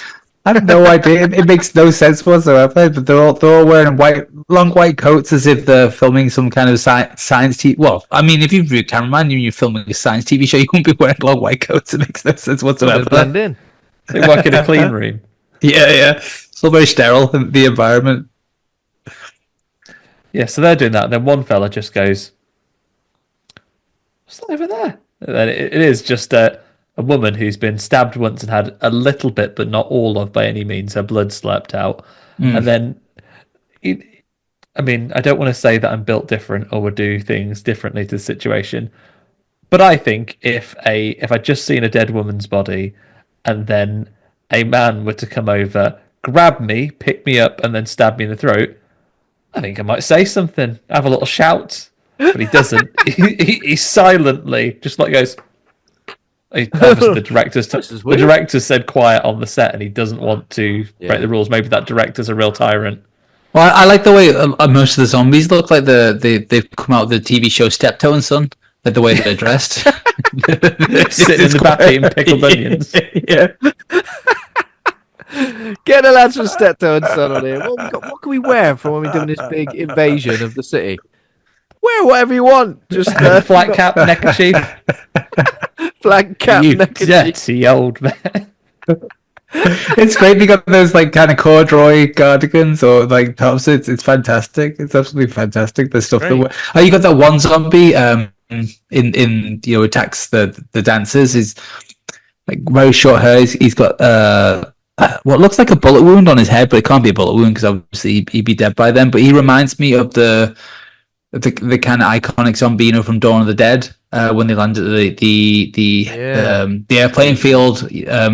It's like that kind of zombie or ghoul, whatever. But he's only in there, and you never see him again after that. But he's got a really kind of freaky look to him. Oh, a little bit more like the Hare Krishna zombie actually from Dawn of the Dead. But yeah, we're getting closer now though, where Hugo Stiglitz is in the back room talking to some of the cameramen, and then a zombie breaks in, and then right, that's it. That's it. I got to throw a TV. Yeah, so hard that it explodes. TVs were made different back then, but yeah. So all the people in the sexy dance show, unfortunately, as well as losing their lives and quite a lot of their blood, not all of it, also lose quite a bit of their clothes as well. Yeah. It's basically suck a bit of blood out of you and then reveal your breasts in that order, and then that's it. That's all they want. See you later. I think that's because the most amount of blood in a woman is in their breast, so that's what they have to get to. I don't think there's any actual biting of the breast, though, is there? I think it's always it's exclusively neck. Well, we have to remember this is an Italian horror movie, so that's their logic. There's a quota. There was a quota for how many naked breasts can be revealed on pretty much. I'm sure that's probably one of the quotas from the distributors. That's usually how the financing for a lot of these movies worked. Two breasts for every 4 minutes of screen time. Luckily, breasts come in twos. We need 2 breasts per 3 zombies. Okay, that's the ratio we're going for in this movie. That's a pretty good ratio, I think. It's a fair ratio. There's a lot of zombies in this movie. You know what? This movie has one of the most highest amounts of on-screen kills in any film. If you watch it, there's an obscene amount of death in this movie, and I know it's ridiculous, but and you wouldn't take it seriously. But the amount of people that get killed in this film is actually quite ridiculous if you count them all. People get. I did kind of feel like that. I feel like almost every time there was an attack, like people were getting killed all over the place. It wasn't like not many people were getting away. It almost felt like exclusively it was Dean Miller and then his wife who were getting away because they didn't realize that zombies infected. They're immune, or not immune, sorry. They're immune to everything apart from a big old kick. Yeah, being kicked in the arse or shot in the head. Those are the 2 things that will stop them. Yeah. Or one of my favourites is that, I mean, we haven't got to it yet, but it's when they get to the guys doing the old surgeon doing the surgery and then he throws a scalpel. Oh, yeah. That's a great bit in the movie. Yeah, absolutely. I feel like there's a lot of moments when people start to fight back in this. Like, oh, maybe this person's going to fight back. And then just get like overwhelmed pretty quickly. Characters that we think are going to be big deals, like the general's daughter and her, I guess, husband. The first time they come up against the infected, dead. I think some people, like particularly in this TV studio scene and later in the hospital as well, they make the mistake of they're not actually trying to escape. They start fighting off a zombie and they will, knock them down or knock them away, but then try to continue fighting. So no. Escape now. Yeah, run away now. But they're like, right, now to take on another one until I'm eventually defeated because one of them will stab you a second later. Yeah. But yeah, they open up with this, and then obviously we get the Dean moment when he first encounters zombies. Well, apart from when he saw them at the airport that time. They come in and get them, but he does throw that TV so hard it basically fire bombs his entire office. Yeah, I mean, it's a fantastic moment, and I wish I could throw it. They must be the old, tube TVs. Obviously, big old, LCD TVs don't do that. Yeah, a bloody ton. And also just full of petrol. Yeah, it did. Yeah. How do you operate this TV? Oh, it's got a little petrol tank on it. Just gonna go down to the petrol station and refill it. It'll work again now. There we go. An alternate universe where that is definitely happening. So he fights his way out of the hospital pretty much, doesn't he? Kicking people over, running around, running away, and he goes to rescue. Oh no, wait, sorry, this is the TV station, not the hospital. Sorry. Yeah. Fights his way out of the TV station, and then he gets in his car, and he does a very impressive jump from a balcony onto the grass, and then does a roll. Your bloody ankles, mate. Careful. God. Ankles. When he gets into his little VW Beetle and one of the ghouls is like on the windscreen, I feel like the actor, even through actually looks very concerned. He's like, he looks terrified. He's like, what are you doing? What are you doing? Also, where is he parked? Just like in a botanical garden, just like next to the TV station. Like, what's going on? But yeah, he runs a few people over. This stunt, the bit where he runs someone over there. I was like, bloody hell, it looks pretty dangerous. Someone goes absolutely flying. Just really did hit an extra with a Beetle. Yeah, and they've got, let's just keep that in the film, I reckon. Oh no, it's a great bit because he gets in the Beetle, he hits that zombie with the door first, and then the zombie falls down, and he gets in the car, and then the zombie goes onto the bonnet of the car. He reverses. And the guy's like, okay, you're reversing, but then I know what you're talking about. Then he runs for a bunch of zombies, and I don't know if it's sped up. I think it is sped. It must be sped up that bit when he falls off the car because it looks slightly ridiculous. But it looks like no matter how much padding there is on that guy or on the ground, that guy must have got seriously hurt when he fell off that car. Yeah, he didn't have any actual makeup on to be like a really like they'd already done the shot 4 times before that. Gabby face. You've got no skin on your face. You should take that makeup off before you got. It's not makeup. It's not makeup. He appeared as the priest later on. He just road rash along one side of his face. So he drives to the hospital, doesn't he? Yeah, he does. Yeah. Drives to the hospital and goes to rescue his wife. His wife. Everyone at the hospital's sick of it. The one guy on the phone's like, "It's been 6 emergencies today." Yeah. I'm doing bloody surgery and 2 of the generators are down. We're on the 3rd emergency generator. I've had a guts full. I'm sick to the back teeth. But no, they all attack the hospital as well. But, Miller arrives at the hospital pretty much just in time to save Anna as well, while she's backed into a corner by some, bloodthirsty, you would say, because the reason they're at the hospital is so they can get at the Literally plasma. are thirsty for blood. Thirsty for blood.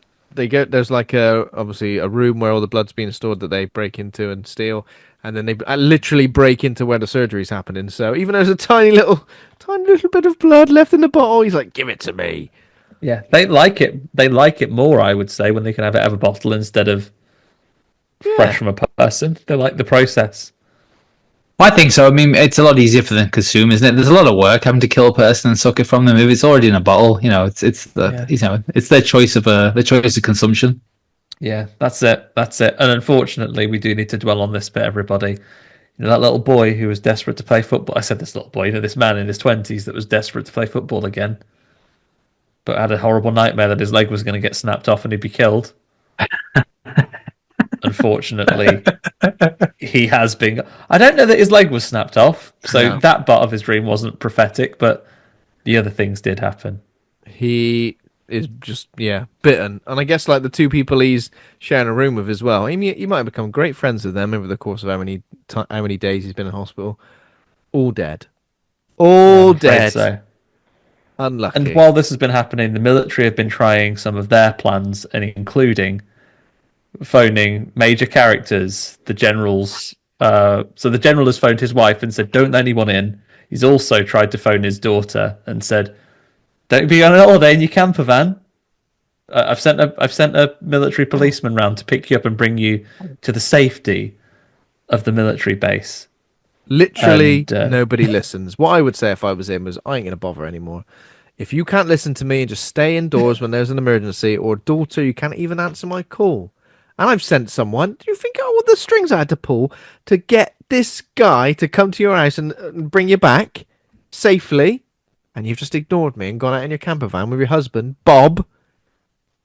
Yeah, Bob just comes up and says. So looking at that, how many times do you think that he's actually sent a soldier over to his daughter's house to pick her up, and she's thinking, "Oh, not this again."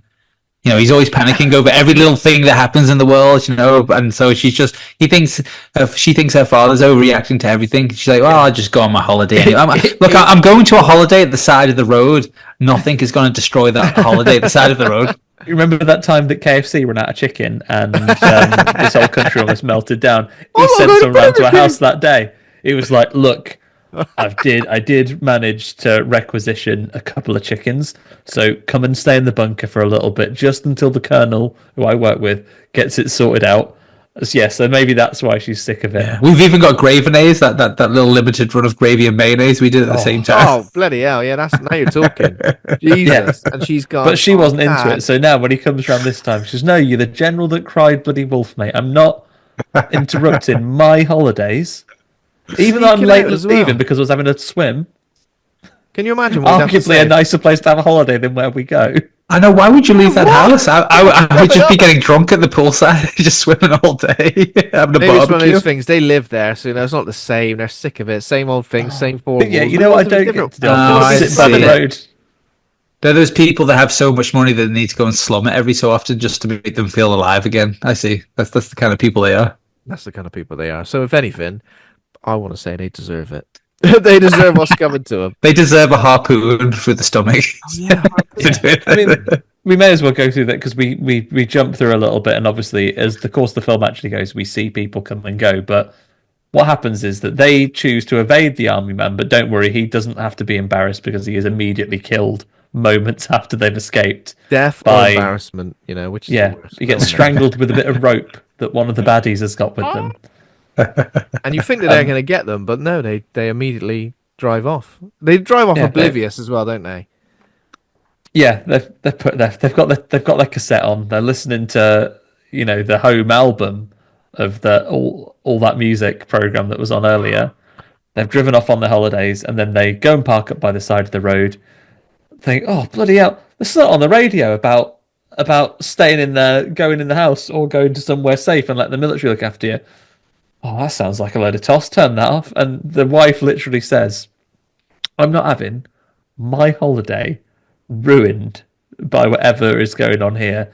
And then they immediately find a dead body just over there. And then while they're reeling from that, their friends who they're meeting are like, oh, Dave and Barbara will be here in a minute. And then they do pull up, and Dave and Barbara are unfortunately wrong. Infected. They're infected. They're bad guys. They're infected.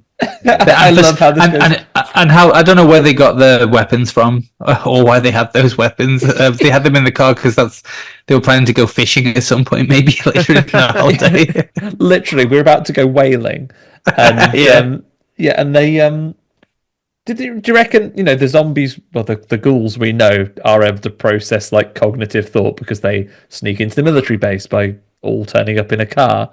Do you reckon they went, we as ghouls want to kill people? Check my watch, and we're due to meet buddy Bob and Barbara down at the special campsite. We've got some guaranteed victims here. Yeah, we know where we can get some free blood now. We got to go there. Yeah, that's exactly. I think that's exactly it. Yeah. Makes sense. And Bob isn't a quick one to catch on. He's like, guys, what's going on? You're not saying anything. Oh, you look a bit rough. You appear to be advancing on me quite menacingly. Is there some sort of problem? Maybe just glad to see me. It's been a while. What are you doing with that harpoon gun? Harpooned. Immediately harpooned. Right in the Gulliver. Right in the Gulliver. How did they get Jessica? Just push her to the ground and sort of like, I don't know. What she do? Just stab her? Do they thump her and then stab her? Yeah. Yeah. And I was annoyed at this bit because I was like, I thought these were characters we were supposed to established characters. Yeah, I thought they were going to meet up with Dean. This was going to be a fatal four way. They'd be together. Exactly. Awful. We do get some shots, some scenes with explaining the way this has worked. I guess that the attackers are contaminated humans mutated by radiation. Essentially, they've got like superhuman strength now. They're like I think someone says, "Well, a Superman." Not quite. Superman's actually an alien, but yeah, he's invulnerable. He doesn't necessarily regenerate. This is more of a Cell from Dragon Ball thing. Unless you've destroyed them entirely, they will just get better. And they do kind of just say, do they say like shoot them in the head is kind of like the they do mention that. Yeah, the bullet to the head will do. I mean, realistically, if they thought about it, it'd be like, well, if they need this human blood to regenerate, if everyone just kind of, because the regeneration is meant the degeneration part of the process is meant to be quite quick. If everyone just hid for a couple of days, they'd all just die. They'd be all right. But as we know, nobody in this film fucking listens. So if you said everybody hide, no one would. Hey, loads of people going. Someone else who doesn't listen. Obviously, the general's already spoken to his wife and said, "Don't let anyone in." In the intervening scenes, she has let someone in. Just a neighbour? Yeah. Oh yeah. Well, her friend who's scared. Yeah, and then that's right. Yeah, she lets her in. First person that turns up. Can I come in? Yes. Yeah. Well, I guess I trust you, don't I? I mean, she does go. Well, she does get freaked out by the lawnmower being on its own. I think that freaks her out a little bit. She needs a bit of the company after seeing the lawnmower just going around. So she lets a friend in, and her friend does one of those things. When someone just mentioned in conversation, it triggers you off. Like, oh yes, I put the recycling out this morning. Oh no, not done the bins. She says that's I listened to the advice and I even blocked up the coal cellar. She's like, blocked up the coal cellar, bloody, and she has to run down to get it done. And then while they're blocking up the coal cellar, right? Keep me honest on this, Regine. So while they're blocking up the coal cellar, she hears someone upstairs. Is that right? She hears a noise, and she tells She tells a friend to to stay put, but then obviously there's the ghouls, zombies, whatever you want to call them, are already downstairs as well, hidden in the cellar. Scene before. Sorry, it was in the scene before where she'd gone to see her clay head and had a knife in it, wasn't it? And she goes, "Hang on a minute. Hang on a minute, I didn't do that. That's not a feature I added to that." Yeah, no, I didn't have that kitchen knife into the head. I mean, I like it. I like it. It looks great. It did make it look better. To be fair, what we've learned is these ghouls, they need blood to regenerate. They're degenerating all the time. They do have time to be critics of amateur art, though. Bloody hell, I hate it. And having used the knife on the model upstairs, one just uses a... What is this that he pokes into the friend's face? Just a metal bar. Oh, yeah, what is it? I don't know. I mean, I was kind of thinking it was a knife, Drumstick. but... Yeah, this looks agonising, and he kind of just pushes it into her face and pops her eyeball out. Is that kind of what he does? Sort of, yeah? it looks like like a fireplace, like what do you call those? Yeah, it looks like that kind of thing. I'm not 100%. I don't know actually. It's like a poker or maybe a very long nail or something. Yeah, he just like sticks it straight into her eye and takes her eye out, which is great. I'm actually watching it right now. She's talking to the other ghouls just are got like this going, scene on get her loop with that. in his Get her with that stick from the fireplace. Poker. I barely know her, but I am a baddie, so yeah, straight on it. Poker. and of course, then she's topless when we cut back to her, and they're stabbing her in the That's just part and parcel. He was doing it, and he went, "Oh wait, gotta get a topless as well." It also, I guess, I mean, if you were thrashing around being poked in the face by a big iron bar, your arms might slip out of there if you only got like a strappy top on, I suppose. I mean, maybe, but who knows? When they're describing the infected as well, they do kind of say that they've got super strength, very fast, lightning reflexes. I don't know if I see that at any point. I could definitely see the strength, but lightning reflexes and very fast. I mean, they're just like moving around like normal people, really, aren't they? But they're just making stuff up with that. Lightning reflexes. I think they're super strong. Yeah, real fast. Yeah. All of those things. Lightning reflexes. I think they're really attractive. What? No, excuse me. Yeah. But Enhanced art critique senses. Yes. Yeah. Can set your lawnmower going. Absolutely. So what do we get next? So obviously we've seen that scene at the house, and at this point we think that Sheila's all right, then, don't we? Because she kind of runs away. Yeah, she's run away. Well, we won't know anything about her until a bit later. She's fine. I reckon. Well, then we're moving on back to Dean Miller, and he turns up with his wife at the petrol station. As they're running away from the city. Running away from the city. Everyone's hospital. Leaving them alone because they're in an ambulance. Everyone just goes, "Oh, fair enough." They're in an ambulance / the Ghostbusters car. It looks a bit like. Yeah. No, yeah, that's true. That's very true. Yeah. That's where I'm leaving them alone because they're on official business. They stop at a petrol station, obviously, first of all, just to fill up the car, but then what do they get distracted by or like waylaid? They're like talking about Coca-Cola. Philosophical discussion about how the human race didn't need nuclear weapons or Coca-Cola, but now we've got them and maybe it will destroy us. And then we talk a little bit about how it's not the invention of these things that will destroy us, it's man's ongoing need to get more power to consume. Guns don't kill people, rappers do all over again, isn't it? It is. But Coca-Cola, what a weird two things to discuss there. I think there's some terrible things in the world. Yeah. Nuclear weapons, you're right, yeah. Coca-Cola, well, don't worry, Coke Zero will be out in like 2015, and I wonder. No there was calories. A Pepsi sign on the front of the petrol station. Is this is this a direct slate at the the thing? Someone funding the film was involved in Pepsi. He was like, "I'll fund this film, but I want you to slate Coca-Cola at some point." Yeah, I want. In fact, compare it to nuclear weapons, please. I will. Well, I just like the fact that once they turn up there, they just decide it's a good idea to make some coffee. And then have a coffee at the bar. He loves that coffee, doesn't she? He goes, bet you'll miss this now the world's been destroyed. And he goes, that is good coffee, actually. Sweet cup of joe.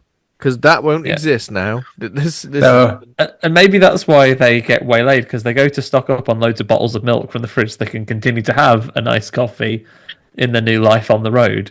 I would. And then when looking out the door from like the storeroom, he goes, "Those ghoul lads have turned up. They've literally surrounded us entirely." Just a little square window, that. What are you having in there? Coffee? Guess one. Make one for me. 2 sugars, lads. They're all fuming. And then, it's like one of those things when you're in the office or something, you just want a quiet tea round. You ask the person that's nearest you. Oh no! Before Disaster. you bloody know it. Yeah, I've actually got some people from some external people coming in for a meeting. Actually, there's 8 of us. I was going to make the coffees, but while you're making them, do you want to do it? You fucking winding me up. You winding me up. One of them wants almond milk, oat milk. God, Andy. Yeah, so that's what they're all doing that, but thankfully they get distracted because as they're driving an ambulance, there's a load of lovely glasses of blood in the back there, so they all gather round to go. Yeah. Well, we are in the middle of chopping our way into this, but we're into this like really hard to secure garage. But now I realise there's a load of blood there, so we'll all gather round we'll be quite safe all together around as long as none of the characters here have an area of effect weapon that could just get all of us at once. And it's basically like a Last of Us moment where he's like, walk around and pick up all the empty bottle, alcohol, a rag, combine them together, and what have you got? He's crafted a Molotov cocktail, and then this is another moment where they're by the door going, right, when I say now, you open that door, and I am going to throw this perfectly to get every single They're one all of there. And his wife is like, I can't. It's like, stop saying. You haven't got much to do in this situation. You only have to say, you only have to open the door for me. I've got to sling it. Why can't you do it with your other hand? I've got to light the... Yeah. I've got to light it, if you can... And he does. And then, guess what, everybody? Critical success. He throws it and just destroys them all. It's a perfect hit. It's like he destroys them all, and none of the ghouls are in this exact same position as when we last saw them. Yeah, they're all like once maybe they were getting tired trying to chop their way with their axes into the thing. Well, there's actually less ghouls as well. You see them. There's like about 3 or 4 of them, and suddenly when the explosion happens, I think there's like 2, and one's sitting down as well. One's in there getting ready to drive. He's like, "Hooray! Here we Duck go!" and cover. So they all get burned up. They're all destroyed. They have also destroyed their car though, so now they're I was kind of walking thinking on that. foot. Well, there we go. They're on foot now, and they're trying to evade the zombies who are now like roaming the countryside. Is this when we get that shot of them all like running around as well? Just marauding through the fields. Yeah. This is quite good. This is iconic. This is kind of like reminiscent of things like, I guess, like 28 days later, and even 28 weeks. There's a shot of them on the field, and even 28 years to a degree, because there's a shot from that trailer where they're all running over a hilltop, and it kind of reminded me of this. So again, I thought, I can see how this has come first and influenced so much more. If you watch that closely, you can see that. I mean, actually, you don't. I don't know why I said that. You don't have to watch it closely at all. You can see it blatantly obvious. They obviously they were given no direction by the director. They're all running around circles in opposite ways. No one looks like they know what they're doing. They're going absolutely nowhere in the scene. No one knows what they're doing in that scene whatsoever. This is the scene where we show that the infected have free will and they can just do what they want at any point. They may move together as a unit, as a cohesive unit, but for a while they're just going to have a little mill about in this field. I love how they just cover it in the dialogue though, because the general's there looking down from the helicopter and goes, "It's madness. Look at them, mad." Yeah.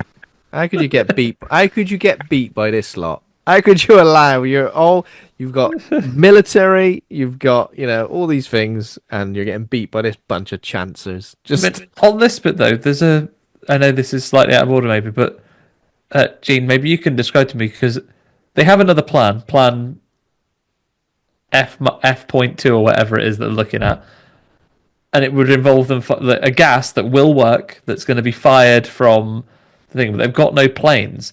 But maybe it lost me a little bit, because they go down to the airfield and there's just one fella and he goes, "Get in that plane and fly," and he goes, "But he shan't." And then he gets machine gunned to death by just a man behind him. Yeah. Well, I mean, Well, because obviously he disrespected the orders of his superior, he deserves to die, even though he probably is only the possible savior of mankind at that particular moment. All bets are off because it's like an end of the world scenario. So it's like normal things don't. Doesn't matter that we can't reason with you, or we could potentially reason with you. You said no, so we're going to kill you now, even though you could potentially, stop all of this. Yeah. Rather than explain to him, we've just invented a gas. Actually, if you fire this from a plane, they'll all be destroyed. All right. He goes, "Stop asking me to do a suicide mission." And he goes, "It's going to be a court martial if you don't." And he goes, "No, it's not going to be a court martial. Back away from. Not I'm going to kill you." He does pull a gun out and goes, "You leave me alone." And then another fella just comes up behind him and goes, at great danger to the to the general, just blows him away. We pissed up the church. The church was before that. Church. When we come across come across the church, and It's like I think you said earlier. It's like a weird sort of like modern church of like this weird. I don't know. Yeah, it's a bit of a strange one. An enormous, like stained glass walled. Yeah, like inside it looks like fairly normal, but still modern, but like fairly normal. But from the outside, it looks like something that like science fiction would depict as a church from the future or something. It was a bit mad.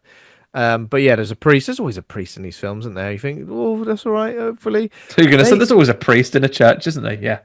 he gets his head bashed in really well with a is it a candlestick? A candlestick, whatever it is. The zombie priest, unfortunately, does make a poor choice. So he turns around, and then, as we've established, the way he is standing, the characters would be able to see that he was a ghoul immediately. I mean, unless you felt that he just, obviously returned from a missionary position at a leper colony and he'd been infected himself, and that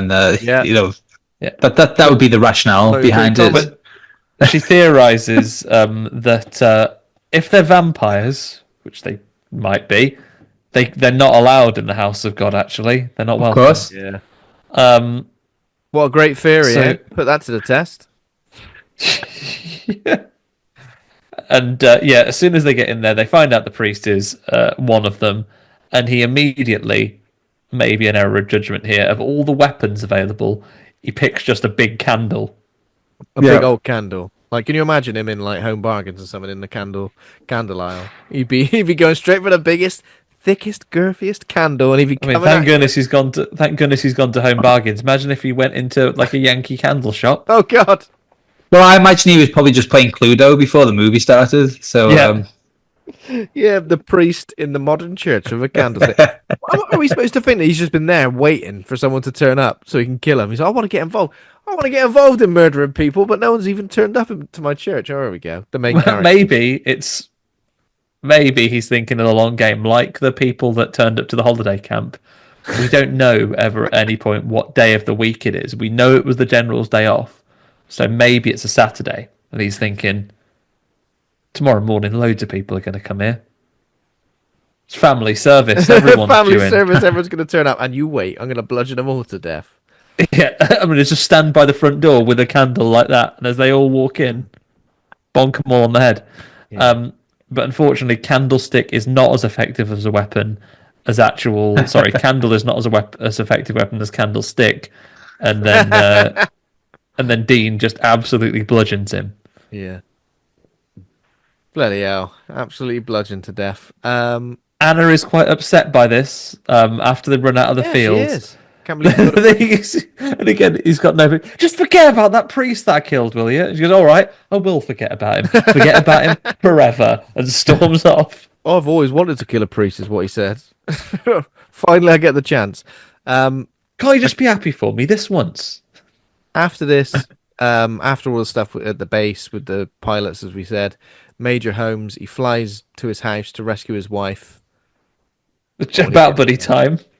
But when he gets there, I guess it's a twist of sorts, isn't it? Because we didn't see her actually get got. But gets there, and she's already infected. She's got a knife. She's been making loads of clay heads. I mean, maybe. I don't know. I thought Major Holmes was going to fall victim, as many of the other people did here. Rather than stopping the baddies getting you, just say something, because he's like, Sheila, don't.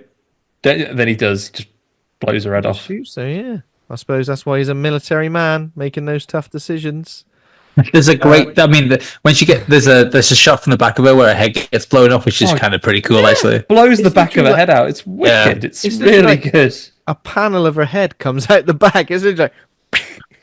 I mean, there's considering all the violence in this movie, there's not a lot of great kind of deaths in it, really, because obviously they're working on a budget. But there's a few key ones where things like that happen. They're pretty cool. Yeah, I think that was it's a really effective shot. Literally, like the exit wound is phenomenally done. The angle on it is really good. You know, we see it get shot from the front, but then we see the snap back to the back of the head. We see the back of the head come off, and we see her fall down. And Major Holmes, the general, is back. He's back into the air. So, well, if I can't rescue my wife, let me see if there's anyone else to rescue. Which is lucky because Dean and Anna are just walking in the hills somewhere.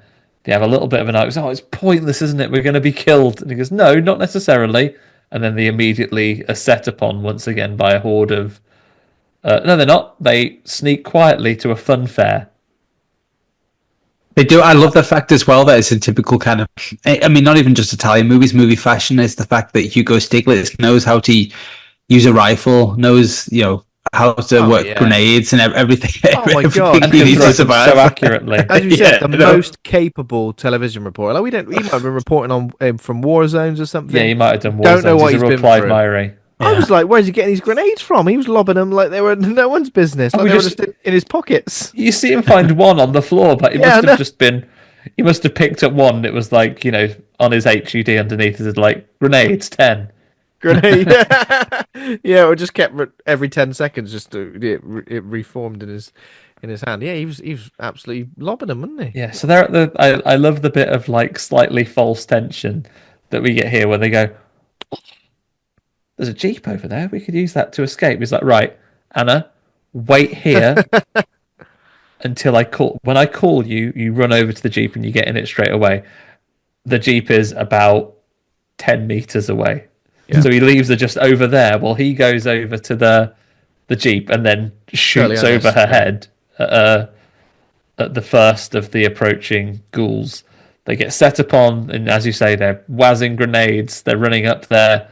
They're climbing up towards the top of the roller coaster. Which, by the way, is called Nappy, the roller coaster. I didn't notice that. Yeah. Napy. Yeah. What's your favourite ride then? Do you like the Oblivion? Well, that's all right. What about I love the Nappy. What about the Hulk roller coaster in America? Well, that's pretty good as well. But I love the Nappy ride. The Nappy ride's absolutely great. Be careful though when you get to the top, that you don't fall to your death. I mean, I don't speak Italian. Maybe Nappy translates to the Dominator or something like that. That's true, actually. I've never checked that. Give that a quick Googs while we go through. All right, I'm going to Google it now. Right, so while Dean looks they're at that, killing the zombies. I feel like they're doing all right. He's getting a good... He's killing them pretty well. And have you noticed, every time he runs out of ammo of any gun, he lobs it. Oh yeah, and that itself gets a new kill. He bashes it into someone. I wish that was the option in most video games. It'll be able to lob the gun as well. Well, that's always the case in your side-scrolling beat 'em ups, right? Once you've used all the abilities, the last one will be to just throw it at the next guy. Exactly. Throw the bar at the guy straight in the face. So yeah, at this point as well, the major is in the helicopter. They're flying over. They see our heroes, Dean and Anna, at the top of the roller coaster, and he says, "Get down there and save them." And even the pilot's a bit like, "Oh, really? Don't listen to him." Oh, don't listen. Honestly, you're like the 8th person who's not listened to me today. I've just murdered my wife. Give me a day. I am rescuing someone today, so help me. What have we got to get him off the top? Have we got like a rope ladder or like a hook? A hook would be good. Hook it onto their belt or something. No, we've got a really thin, measly rope with little knots tied in it, which will probably it's got knots in it. Your hands more than anything else to climb up to. I mean, I don't know what everyone's upper body strength's like, right? But I reckon put in this situation, I won't get up. I won't be able to get myself halfway up it, let alone all the way into the helicopter. I feel like no one in real life can really climb a rope. Anyone who can, it's a myth. No one can climb ropes. Well, not a rope like that either. I think maybe a big chunky rope. Oh no. Well, see, I think this is another movie, isn't it, for the kind of Nightmare City universe? Is the backstory to Hugo Stiglitz' character? He's probably ex-special forces. Yeah, why is he so strong? And also, letting the person who's maybe a little bit weaker go first. Don't fall because you're gonna have me as well. Like, you know, no shade on Anna here. I don't know how to climb a rope. No. But she goes, I can't hold on. He goes, you can hold on, and like, you know, you can do it. I'm gonna have to let go. Don't. No, don't do that. Don't do that. Don't let go of the rope. I mean, I would have maybe shouted up, right, fly us away from them and just land over there, and then I'll get on. I was thinking that. I was like, can you just drop us down there a bit and just let us get in? Yeah, I mean, if you watch it, she actively jumps from the rope. Yeah. It's not that she lets go. She's like, oh, fuck this. I can't be asked anymore. I'm just going to jump. Choice, though, right? He doesn't, like, we don't, like, you know, I think a lesser film would have gone and they escaped, and then they had a moment in the helicopter that was like, thank God we've survived. We are the survivors. Jill Valentine and Chris Redfield at the end of Resident Evil 1 in the helicopter. Yeah, exactly. A little sleep in the back there, but no, she goes, I can't hold on. Look, I don't say things that I don't mean. I'm going to fall off, and then some of my favourite bits of filmmaking, of course, Ben, we talked about it before, replacing someone with a dolly dressed in their clothes to bang off as many bits of roller coaster as possible. I mean, I was thinking, maybe she'll be all right, and it's like, clong, bang, stung. No. He's dead, and then, obviously, Hugo Stiglitz screams in terror, as you would. I was literally, before you reveal what happens, Ben, like, you know, he screams in terror. I screamed in terror. I think I audibly said, what the fuck, when this next one happened. What the actual fuck? Because Anna falls down, she bangs off all those things. Dean is screaming. Everyone's having a terrible time. And then the alarm goes off. I tell you what, everyone. He wakes up in the morning. It's 8 a.m. Set his alarm for reasonably late for a work day. And he sits up in bed, and it was all a dream. The real life horror when you have a dream that you have a full day at work. And and then you wake up.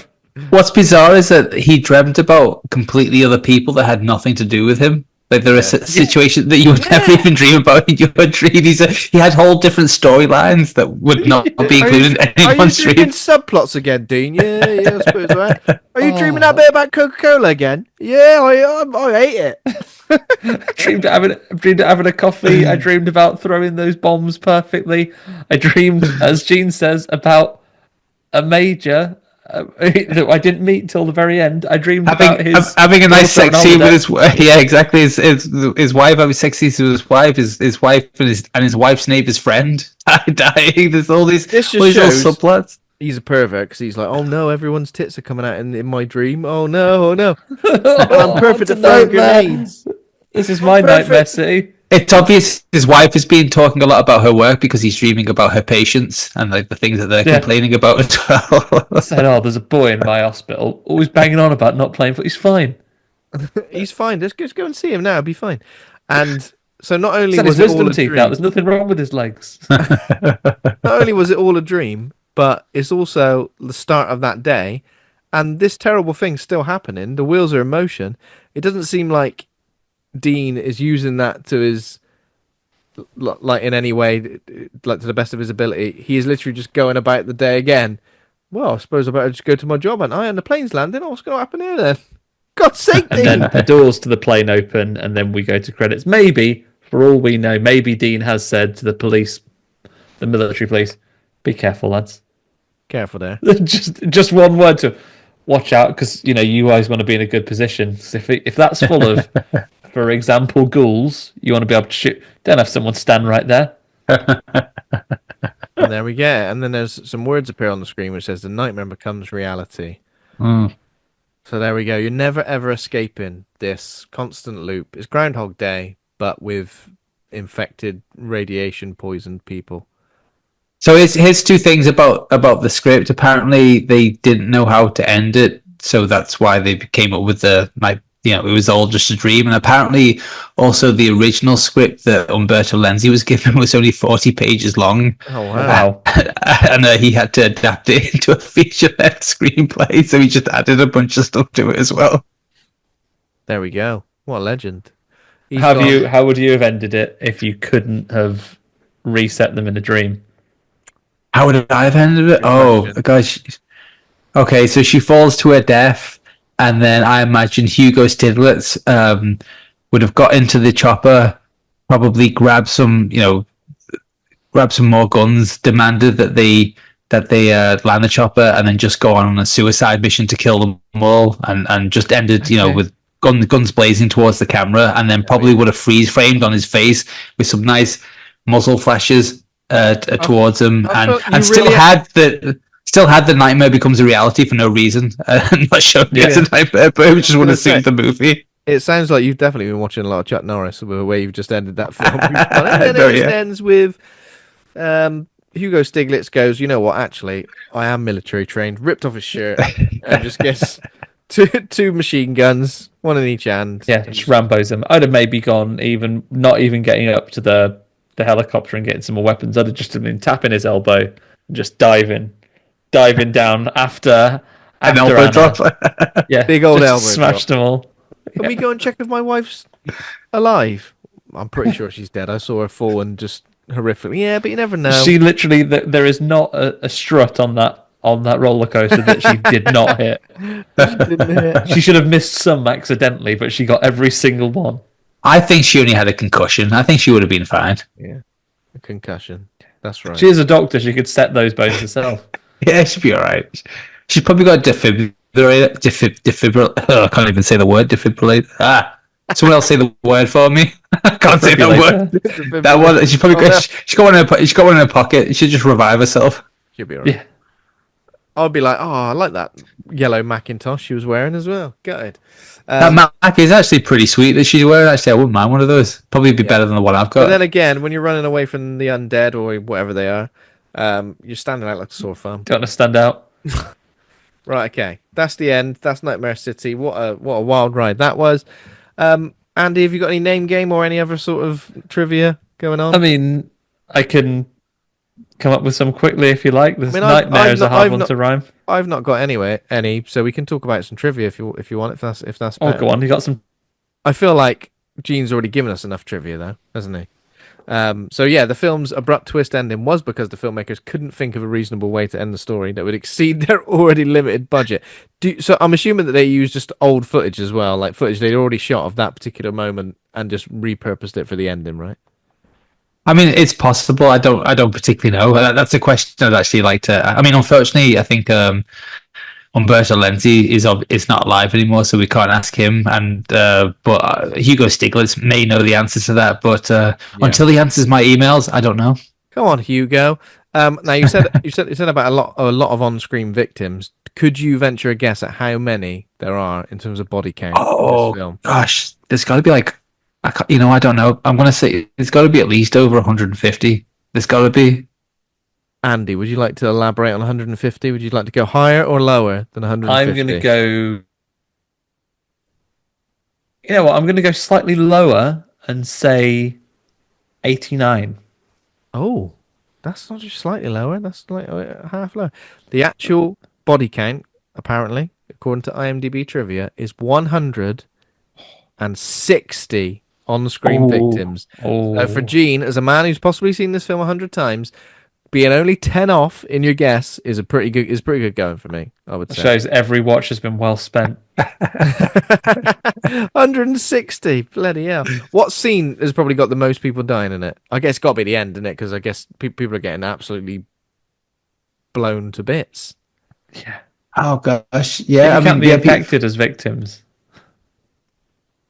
I don't know. The opening scene's got quite a lot of deaths in it. Well, not the opening scene, the scene in the airport where they arrive. There's, you've got the zombies coming out, they're getting killed, and you've also got obviously all the military guys that are getting killed as well. There's quite a lot of deaths there. Yeah. The hospital's pretty massive. There's loads of people getting got there.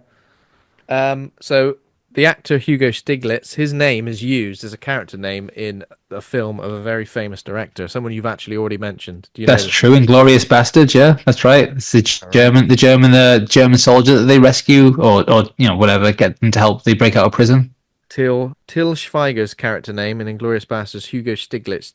Did you see that film as already established fan of this film, and then know that was what they were referencing?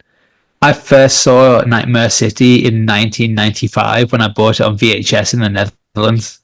So yeah, I'd seen it a long time ago. Oh, wow, yeah, because you were mentioning a lot of things picked up from the Netherlands on your Yeah. Well, my dad's Dutch, so I used to go almost every year to the Netherlands. And in Amsterdam, there used to be this shop called ABC Video, and I bought a lot of VHS tapes there that were not available in the 90s in England. So like Cannibal Holocaust and Faces of Death and all the Mondo Kane movies and stuff like that, and Nightmare City. I used to own Nightmare City on VHS, but I can't. For the life of me, I have no idea where it is right now, and it was one of my prized possessions, and I wish I could find it. I can imagine Eugene pulling up at the, at Heathrow, getting on the tarmac, and then the airport police get a tip off. I know you got some videos in there. You got 30 seconds. No, don't worry.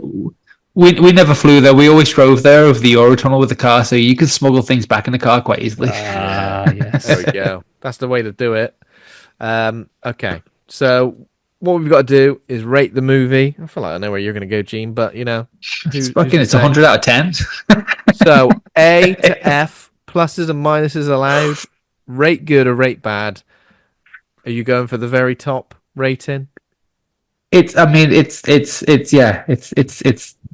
whatever the top mark is, and just 100 times that for me. It's the great A plus. Well, as my son said the other day when he did his spelling test, he got an A plus. So that's what I rank Nightmare City as. I'm glad he's honest as well, Glad he's Some honest. kids aren't honest these days. I mean, you do probably still have to write to the school to say your grading system has got ridiculous, lads. Come on. Surely, if you're spelling something, you're going to spell it right or wrong. Come on. A plus. But anyway, well done to your son. What's your son's name, Gene? Raphael. His name's Raphael. The best. Excellent. Well done, Raphael. You've done yourself proud, and your dad. So A plus for Gene. Andy, where are you going to rate this? I'm going to go. This is only a first watch for me. I've got another 99 or so watches before I can truly appreciate it in the same way that Gene does. But I enjoyed this. It was genuinely interesting. I like some of the takes, particularly relevant in today's world as much as it was back in the day, of man's appetite for our own self-destruction. I really enjoyed this, and some of the bits that are dated or budget related kind of make it enjoyable. I'm going to land, I think, on my first watching on a B. I enjoyed this. I was going to go for a B as well. It's difficult to rate a film highly when you don't have that connection to it, and you haven't seen it 100 times, and you didn't have it on video that you got from the Netherlands. But I'm going to be recommending this. Oh yeah, like to be fair, it was way more enjoyable than I anticipated. Sometimes when you just look at a poster, maybe read a synopsis and kind of go, okay. It was way more enjoyable than I expected. So for that, I'm going to go for a B. That might improve with a future watch, but I'm glad to have seen it and glad that we've covered it on the show. I think my expectations have been confounded, Gene. I think when you talked about it and when others talked about it, there was always a slight tone of, oh, bloody hell, here's one for you. This will be a trial. Yeah, exactly. Itself. And when I watched it, I was like, this is genuinely just good. Like, I was pleasantly surprised. Oh, it's a fun movie, man. I mean, obviously you're not meant to take this movie seriously whatsoever. And, again, like I said, what I class to be like the true masterpiece of horror cinema is the Texas Chainsaw Massacre. And there's no movie that will ever beat that as what I consider to be the greatest horror movie ever made. But there are movies that you watch, like there are movies when you watch, kind of when you're feeling down or you've had a shitty day, just to kind of cheer you up. And Nightmare City is that movie for me. If I've had a crappy day and I just want to be entertained, I'm sticking Nightmare City on, and I can enjoy it for many, many reasons. But one of the biggest reasons is the fact that it's just absolutely ridiculous. And, some parts a lot of the parts just make no sense. It's just a fun movie to watch. A comfort watch. Yeah, but it's not. It's not. I want to say it's not a guilty pleasure because I don't believe in guilty pleasure movies. I think if you like a movie, you like a movie. You shouldn't say, "Oh, this is my guilty pleasure." You like a movie, it's fine if you like that movie. Yeah. If it's what most people consider to be a shitty or a crappy movie, that's on them. That's not on you. If you like that movie, that's your movie. Don't call it a guilty pleasure. You like the movie for whatever reason, and Nightmare City is that movie that I like. And if no one else likes it, I don't care. I like it a lot, and I will always champion this movie to people to watch it. Well, the movie's got 2 new fans. If we've been inspired, it's on Prime right now, right? It is on Prime right now. I mean, the best thing to get is to go and get the Arrow Video Blu-ray, which has like 2 different cuts on it with like some different different opening credit sequences. And they're not that much different, but the best transfer is currently the Arrow Video Blu-ray, which is an absolutely fantastic transfer that they have on there. Yeah, grab yourself some physical media if we've inspired you today. Again, yeah, definitely. Hell yeah. Okay, so thank you very much for joining us, Gene. Of course, listeners, please keep an eye out for if Gene does end up making a documentary about Nightmare City. If you've got a couple of new fans here who are well up for backing you on that, however that takes, whether that means trying to get hold of Hugo Stiglitz directly and convincing him somehow, we're happy to help. I know some people who are fluent in Spanish, Gene. If you need me to get in touch and really localize your email, then let me know. Oh no, I appreciate that. But funnily enough, my AC who worked on the Blade Cuts Deeper, he's Spanish, he's Spanish Norwegian, and he's offered to translate it into Spanish for me already. We'll get him on one. We'll make sure we're speaking to his agent's language, and we'll get it across. It's who you know, isn't it? Okay, Gene, where can our listeners keep up to date with you online? Keep up to date with any the Blade Cuts Deeper screenings as well? Well, I mean, I'm on Instagram at gdolders. That's GDOLDERS. Then you can go on thebladecutsdeeper.com or just go on Facebook and type in the Blade Cuts Deeper because you'll get information there. But they're the kind of 3 main places. There are other places, but there's no point overloading people with lots and lots of different places to go. But that's it. The screenings are currently on thebladecutsdeeper.com front page, and I think on the Facebook page as well. And I post stuff on my Instagram handle on gdolders anyway, as much as I can. But they're the places that you can go right now. Awesome. We'll put those links in the show notes, of course. But yeah, that's it. That's Nightmare City. Thanks everybody for listening. If you enjoyed the show, become a patron over at patreon.com/horror hangout. Thanks to all of our patrons over there. Thanks to Taj Easton for our theme music. Thanks to Acast and Rusty Quill for hosting the show. Please consider giving us a rating or review. We're on Threads, Instagram, Facebook, TikTok, YouTube, all of the social media places, or head to horrorhangout.co.uk to find all of that in one place. Next week, we're covering Lake Placid with special guest Neil Fraser. Has it been a little while since we've done an animal attack movie? I think it has, Andy. It's been a little while. What was it, Anaconda last year? Anything between those Anaconda, times? yeah. So looking forward to that. But thank you again, Gene. We'll catch up with you very soon. Oh, you're welcome. Thanks for having me on. Thank you. Thank you, man. Take care. Speak to you soon. Bye, everybody.